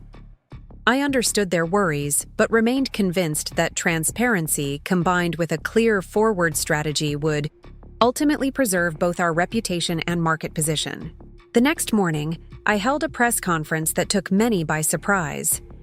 Rather than minimizing our competitor's breakthrough, I acknowledged its significance in specific use cases. Then I outlined Meridian's accelerated development roadmap, which would integrate the valuable aspects of the new approach while addressing its limitations. Innovation doesn't happen in isolation, I told the assembled journalists. Advances in our field build upon shared knowledge. Meridian's strength has always been in creating practical, reliable implementations of cutting-edge concepts. Our customers need solutions that work consistently across diverse, real-world conditions, not just impressive demonstrations under controlled circumstances. The market's response was initially mixed, with our stock fluctuating wildly for several days. But as analysts digested our detailed technical explanations and accelerated roadmap, sentiment began to shift. By the following quarter, when we delivered the first components of our enhanced platform on schedule, confidence in Meridian's direction was largely restored. Throughout this crisis, Tom had been a steady support, listening to my concerns without overstepping with unsolicited advice. He understood the pressure I was under and created space at home where I could process my thoughts without judgment or expectation. The board meeting went well, but I'm still worried about investor perception. I confided one evening, if our next release doesn't clearly demonstrate our advantage. It will, Tom said simply. Your technical assessment was sound, and your team is exceptional. But more importantly, your approach was right regardless of the outcome. How can you be so sure? I asked. Because I've watched you navigate challenges like this for years, he replied. Your instinct for balancing technical truth with strategic positioning is what makes you an exceptional leader. The board recognizes that, even if the market takes time to catch up. His confidence steadied me during the weeks of uncertainty that followed. Not because I needed his validation, but because he truly understood the complexities I was navigating, both the technical considerations and the leadership dimensions. By the end of my second year as CEO, Meridian had weathered multiple challenges and emerged stronger. Our stock had recovered and then grown by 24%. Our accelerated development initiative had produced technological advances that reasserted our leadership position. And internally, the culture had evolved to reflect my emphasis on collaborative innovation and transparent communication. On the anniversary of my appointment, Catherine Chen invited me to lunch at a quiet restaurant overlooking the harbor. Now, 2 years into her retirement, she had maintained a respectful distance, allowing me to establish my leadership without the shadow of her legacy looming too directly. "You've done remarkably well," she said after we had ordered. "Better than even I expected, and I had high expectations." "Thank you," I replied, genuinely appreciative of her assessment. There have been moments when I questioned whether I was the right person for this role. Catherine smiled knowingly. Every effective leader has those moments. The difference is what you do with them. She paused, considering her next words carefully. When I first recognized your work on the healthcare algorithms, I saw someone with extraordinary technical gifts. But what convinced me you could lead Meridian was watching how you handled Tom's dismissal of your capabilities. I looked at her, surprised by this candid reference to that painful period. You didn't lash out, she continued. You didn't become bitter. You simply did exceptional work and let it speak for itself. That combination of brilliance and emotional intelligence is exceedingly rare, Sarah. It's what Meridian needed then, and what it needs going forward. Her words touched me deeply. After all these years, Catherine's validation still carried special meaning, not because I required external approval, but because she had been the first to recognize my potential when others had dismissed it. I've been meaning to ask you something, I said. That night at the gala, when you invited me to the technical briefing, was that spontaneous, or did you plan it? Catherine's eyes twinkled. Let's just say I recognized an opportunity to correct an imbalance. The fact that the imbalance happened to involve one of my managers and his obviously brilliant wife made the correction particularly satisfying. We both laughed, the memory now transformed from a wound into a milestone, the moment when everything began to change. As our lunch concluded, Catherine grew more serious. "The next few years will bring significant transitions in our industry," she said. "AI integration, regulatory challenges, shifting global markets. You'll need to continue evolving as a leader." "I'm counting on it," I replied. "Evolution is what brought me here in the first place." That evening, as Tom and I prepared dinner together, a ritual we maintained despite our busy schedules, I shared Catherine's insights about leadership evolution. "She's right," Tom observed, chopping vegetables with practiced efficiency. "The qualities that make you effective today might not be what you need tomorrow. I've been thinking about that in my own role at Westlake." "How so?" I asked, curious about his perspective. "I've always led through technical expertise and strategic vision," he explained. "But increasingly, I'm finding that cultural leadership, shaping how people work together, creating environments where diverse perspectives can thrive, that's becoming more crucial than any specific technical direction." His insight resonated deeply with my own experience. "That's exactly what I've found at Meridian," I agreed. "The technical problems are complex, but the human elements, trust, communication, shared purpose, those ultimately determine whether we succeed or fail." We worked in companionable silence for a few minutes, the rhythm of our shared task requiring no words. I marveled at how far we had come, from the painful disconnect of 4 years ago to this harmonious partnership where both professional and personal dimensions were in balance. "I never imagined this," I said softly, almost to myself. "Imagined? What?" Tom asked, looking up from his task. "This life, leading Meridian, you at Westlake, both of us guiding major organizations while maintaining our connection at home. It wasn't even in the realm of possibility when I was trying to find my way back professionally." Tom nodded thoughtfully. "I think that's often how the most profound transformations happen. They begin not with grand visions, but with small acts of courage and authenticity that open doors we couldn't even see before." His words captured perfectly the lesson of our journey. My path to leadership hadn't started with ambition for the CEO position.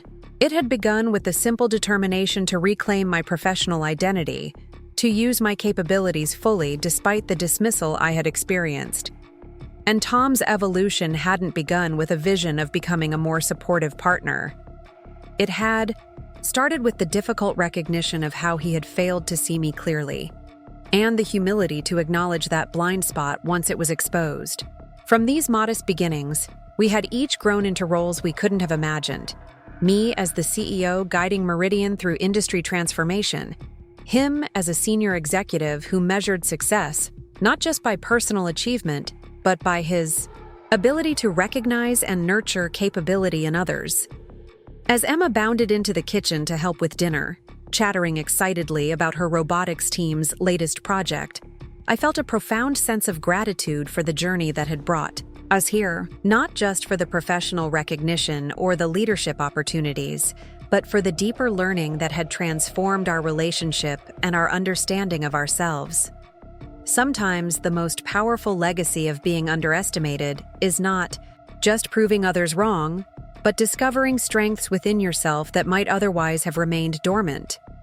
And sometimes the greatest gift of recognizing your own blind spots is the opportunity to become someone better than you were before. Someone who sees others more clearly, values them more fully, and creates space for their light to shine. 3 years into my tenure as CEO of Meridian Technologies, the landscape of our industry continued to evolve at a breathtaking pace. Artificial intelligence integration had accelerated beyond most analysts' predictions, reshaping everything, from product development cycles to customer engagement strategies. Global markets were shifting as emerging economies invested heavily in technological infrastructure, creating new opportunities alongside intensified competition. Internally, Meridian had grown substantially. We had expanded from just under 2,000 employees when I took the helm to nearly 3,500 spread across 12 countries. Managing this growth while maintaining our innovative culture required constant attention and adaptation of our leadership approach. "We're at an inflection point," I told our executive team during our annual strategic retreat. "The strategies that brought us success over the past 3 years won't necessarily serve us for the next 3. We need to reimagine how we operate at this scale." Richard Donovan, who had evolved from reluctant supporter to trusted ally, nodded in agreement. "The question is which elements of our culture are foundational and which need to evolve. We can't preserve everything as we grow." This was the central challenge of my 3rd year, determining which aspects of Meridian's identity were essential to protect, even as we transformed other dimensions of the organization.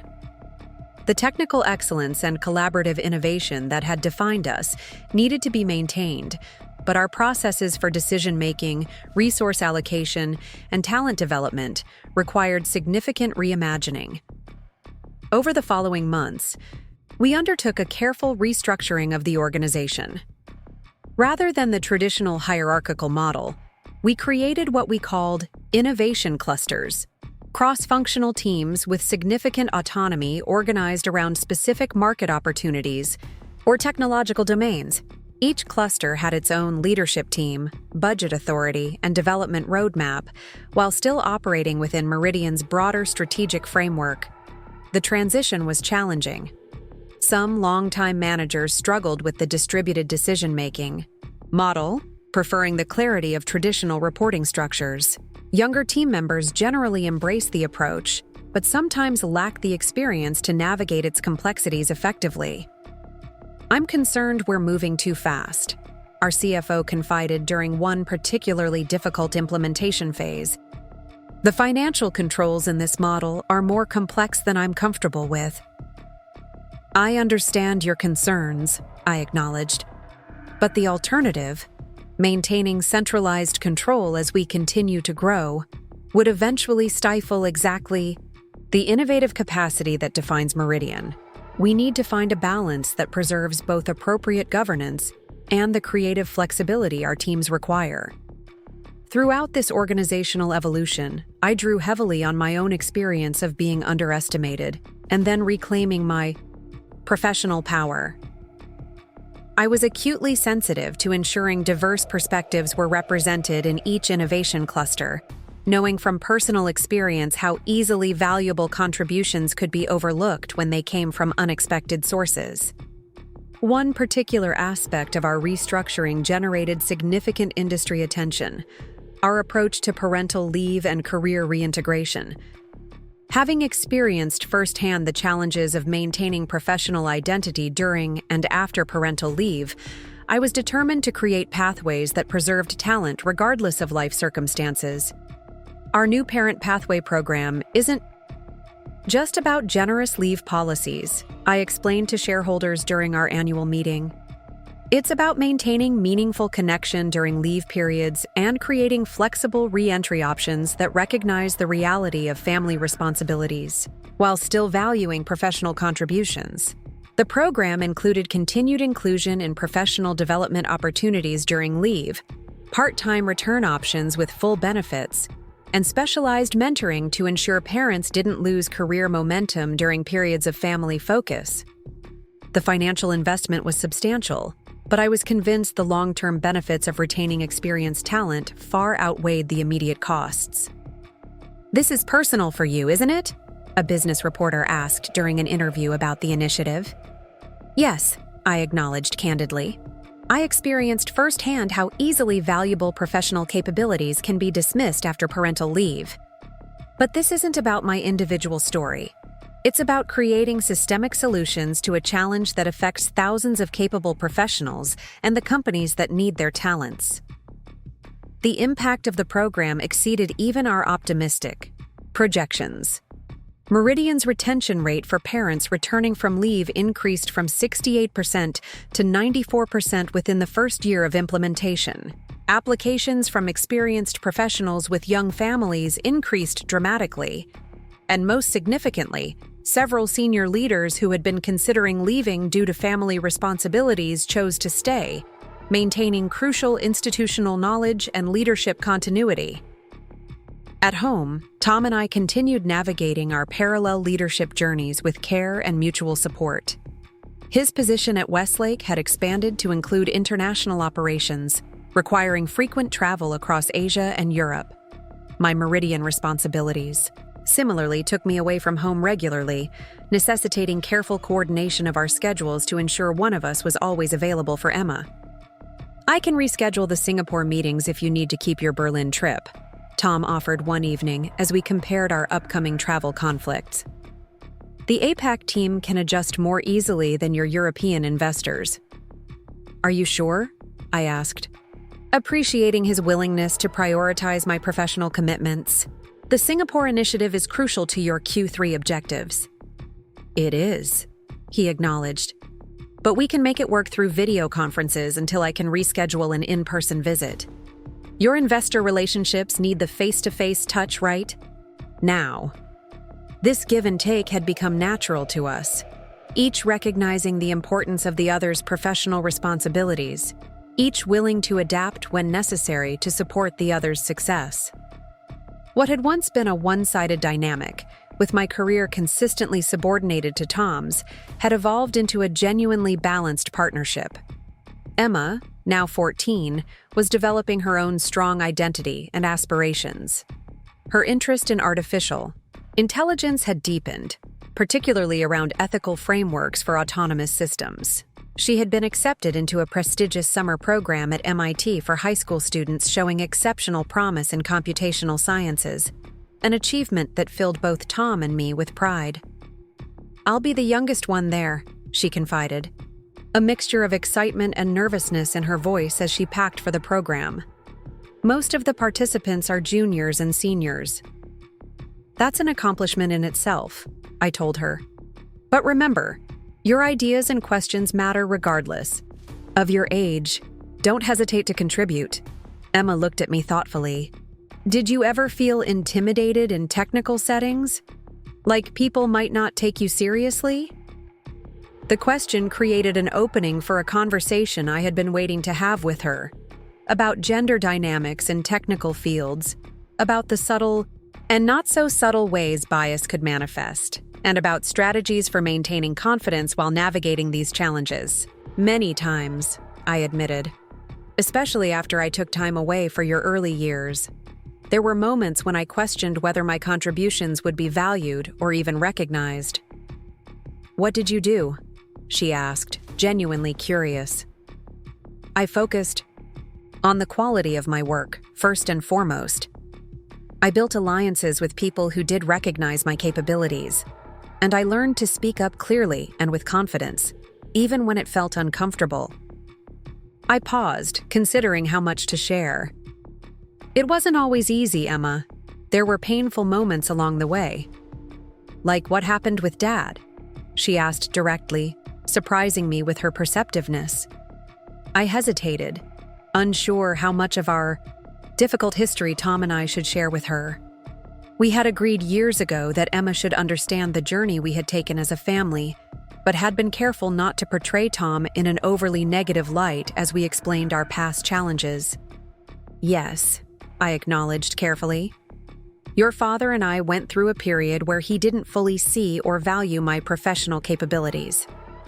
It was a difficult time for both of us. But he changed," Emma said with certainty. "He always tells me how brilliant you are now." Her simple statement moved me deeply. "He did change," I agreed. "And that's an important part of the story, too. People can grow and learn to see things differently. Your father did that work, and our relationship is stronger because of it." Emma considered this, her expression serious beyond her years. "I'm glad," she said finally, "because I can't imagine being with someone who didn't think I was smart." Her declaration reassured me that whatever challenges Emma might face in her own future, she had internalized a fundamental expectation of respect for her intellectual capabilities, a foundation I had lacked at her age. Later that evening, I shared the conversation with Tom. She asked about our past, I explained. "About the time when you didn't value my professional contributions?" Tom was quiet for a moment, processing this information. "What did you tell her?" he asked finally. "The truth, but gently. That we went through a difficult period, but that you changed and grew, and our relationship is stronger now because of that growth." He nodded slowly. "Thank you for that framing. I wouldn't want her to think that who I was then defines who I am now, but I also wouldn't want her to believe that kind of dismissal is ever acceptable. It's important that she understands both parts of the story," I said. "The reality of bias and dismissal, but also the possibility of growth and change. She needs to know how to recognize disrespect, but also how to distinguish between people capable of growth and those who aren't." Tom reached for my hand, his expression reflective. "Sometimes I still can't believe how close I came to losing everything that matters, not just you, but the chance to become the person I am now. If you hadn't been so determined to reclaim your professional identity, despite my attitude." "We both grew," I reminded him gently. "That's what makes our story worth sharing with Emma. Not just my journey of reclaiming my value, but your journey of learning to see more clearly." As my third year as CEO approached its conclusion, Meridian faced its most significant challenge.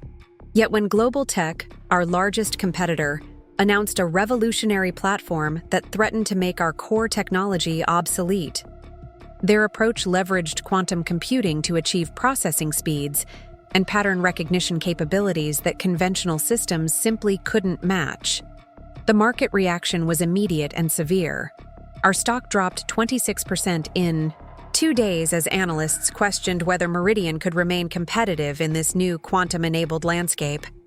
Major customers began delaying planned implementations of our systems, wanting to evaluate Global Tech's claims before committing further resources.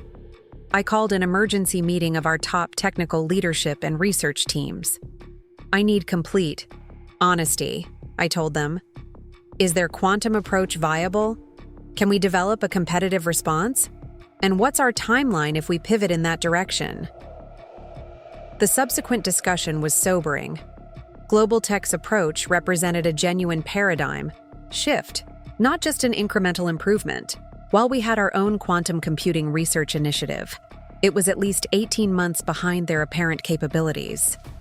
Attempting to simply catch up would likely position us as perpetual followers, rather than the innovation leaders we had always been. After 3 days of intensive analysis and strategic debate, I called the executive team together to present my recommendation. "We're not going to chase Global Tech's quantum approach directly," I told them.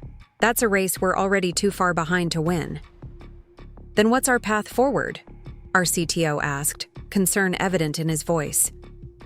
"Asymmetric innovation," I replied. "We're going to focus on areas where quantum computing offers minimal advantages while developing hybrid approaches that leverage our existing strengths alongside targeted quantum capabilities." The strategy was bold and risky. Rather than attempting to replicate Global Tech's broad quantum platform, we would develop specialized applications in sectors where our deep domain expertise and existing customer relationships gave us significant advantages. Simultaneously, we would accelerate partnerships with quantum hardware providers to integrate their capabilities into our systems without the massive investment of building our own quantum infrastructure from scratch. When I presented this approach to the board, reactions were mixed. Some directors were enthusiastic about the differentiated strategy, while others worried we were conceding the future of computing to our strongest competitor. "This isn't concession," I argued. "It's strategic focus. Global Tech will spend the next 2 years educating the market about general quantum advantages while burning through massive capital. We'll use that time to develop specialized solutions that solve real customer problems today, positioning us to selectively integrate quantum capabilities where they add genuine value." After intense deliberation, the board approved the strategy with the caveat that we would establish clear metrics to evaluate its effectiveness quarterly. The market remained skeptical, with our stock continuing to trade well below its previous levels. Industry analysts were divided, some praising our realistic assessment and focused approach, while others predicted Meridian would gradually become irrelevant in the quantum era. Throughout this critical period, Tom provided invaluable support, not by offering solutions to Meridian's strategic challenges, but by creating space for me to process the immense pressure I was under. His own experience navigating major technological transitions at Westlake gave him a genuine understanding of the complexities I was facing. "The hardest part is the uncertainty," I confided one night. "We're making massive bets on a strategy that won't show results for months, maybe years. In the meantime, everyone is questioning whether we're already obsolete." "That uncertainty is precisely where leadership happens," Tom observed. "Anyone can follow an obvious path. The real test is making clear decisions amid ambiguity and maintaining conviction when others doubt." His perspective helped steady me during the turbulent months that followed. As we implemented our asymmetric innovation strategy, initial results were mixed. We successfully launched several specialized applications that leveraged our existing strengths in healthcare and financial services, generating modest but positive market response.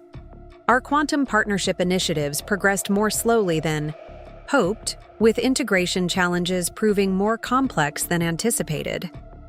6 months into the implementation, I faced growing pressure from certain board members to change course.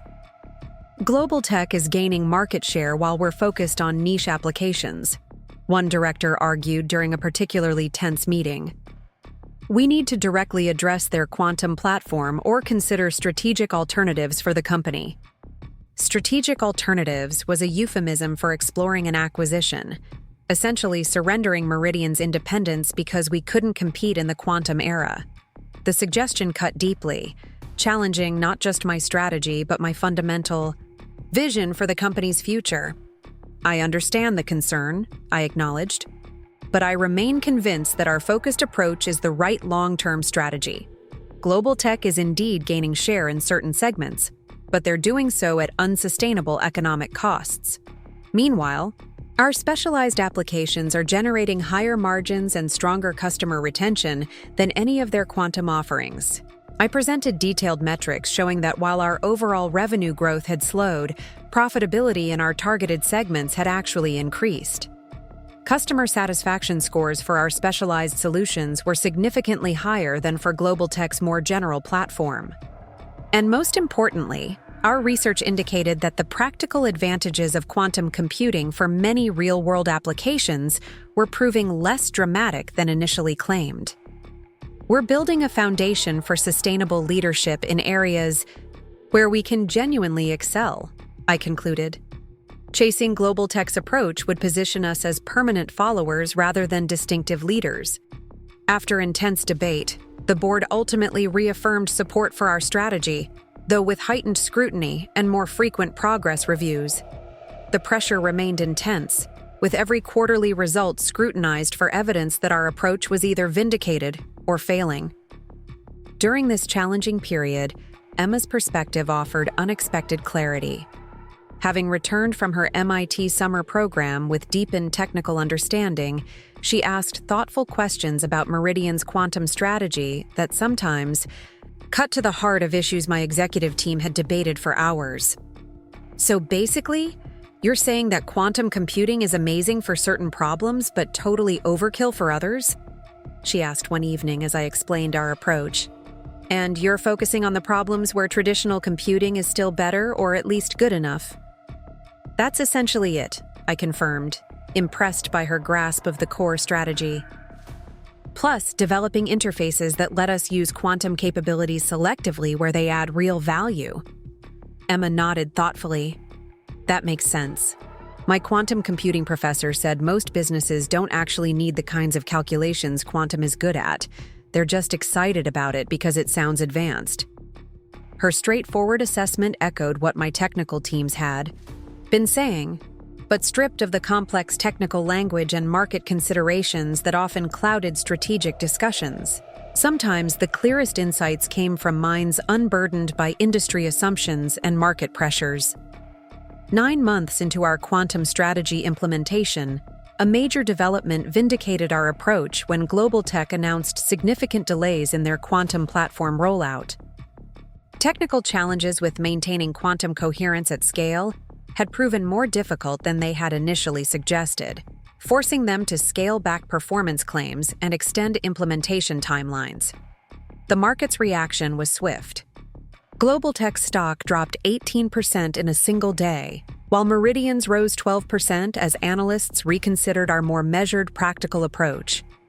Suddenly, what had been portrayed as a conservative strategy was being described as prudently realistic and pragmatically innovative.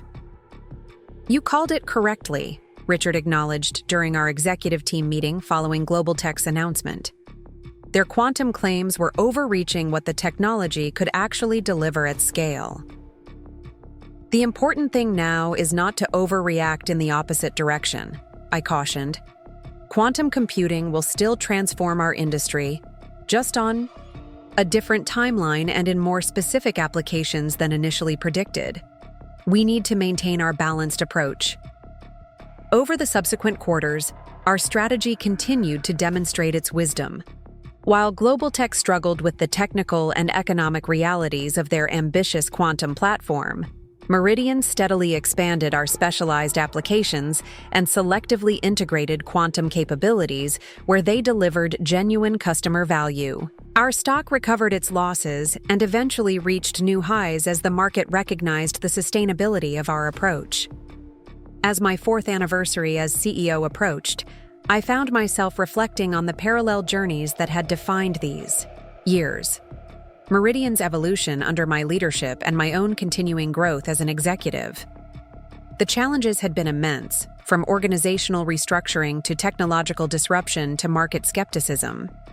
Yet through each trial, the fundamental lessons I had learned during my earlier period of being underestimated had served me well. I had maintained conviction in my vision even when others doubted. I had focused on delivering substantive value rather than chasing perception. And perhaps most importantly, I had recognized that leadership wasn't about having all the answers, but about creating environments where diverse perspectives could contribute to finding the best path forward. One evening, as Tom and I enjoyed a rare, quiet dinner while Emma attended a friend's birthday celebration, he raised a toast that caught me by surprise.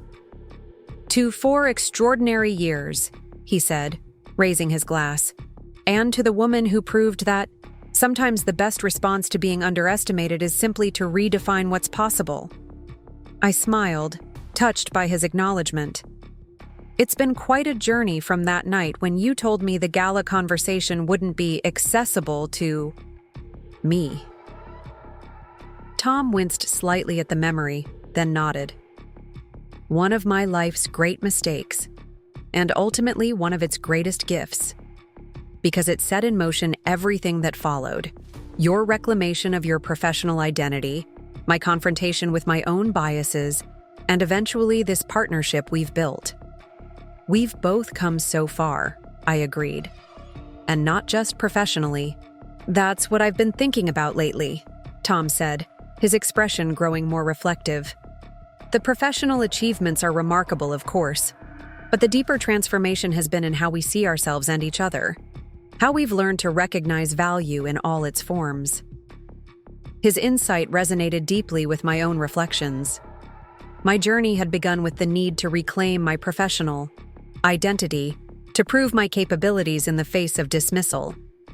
But over time, it had evolved into something more profound, a fundamental recalibration of how I understood my worth, not just as a professional, but as a complete human being deserving of recognition and respect. And Tom's journey had paralleled mine in its depth, if not its specifics. From seeing value primarily through conventional markers of success, to recognizing the diverse ways capability and contribution could manifest. From unconsciously perpetuating biases to actively working to identify and counter them, both in himself and in the organizations he led.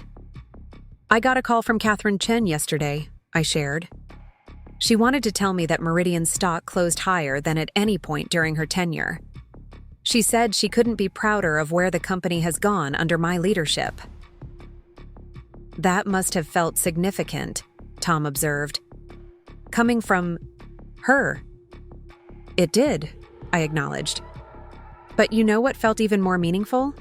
Emma's career day presentation last week. She told her class that she wants to build AI systems that recognize everyone's contributions, not just the ones that fit conventional expectations. Tom smiled. She's internalizing the most important lessons from our journey. That's the real legacy, I agreed. Not just Meridian's success or our professional achievements, but the values Emma is absorbing about respect, about recognition, about seeing people's full capabilities regardless of circumstance or expectation. As we finished our dinner, I reflected on how completely our lives had transformed from that pivotal moment when Tom had suggested I wasn't smart enough for his corporate event. What had begun as a painful dismissal had catalyzed a journey of growth for both of us, one that had led not just to professional success, but to a deeper, more authentic relationship built on genuine mutual respect. The lesson wasn't that being underestimated was somehow beneficial. Such dismissal remains painful and unjust. Rather, it was that how we respond to such challenges can sometimes open unexpected pathways to growth, not just for ourselves, but for those around us. My response had created an opportunity for Tom to recognize and address his own biases. His growth had created space for us to build a more balanced partnership. And together, we were modeling for Emma a different possibility. Relationships where capability is recognized regardless of gender, where respect is fundamental rather than conditional, and where growth is a shared journey rather than a solitary pursuit. As we walked home through the quiet evening, I felt a deep sense of peace about the path we had traveled. The professional achievements were significant, certainly, leading Meridian through technological transformation, establishing myself as a respected industry leader, watching Tom thrive in his own executive role. But the personal transformation was the true miracle, the evolution from dismissal to recognition, from blindness to sight, from imbalance to partnership. Sometimes the greatest victories aren't the public accolades or professional milestones, but the quiet moments of realization that you have become more fully yourself and helped others do the same through the challenges you've faced together. Up next, you've got 2 more standout stories right on your screen. If this one hit the mark, you won't want to pass these up. Just click and check them out.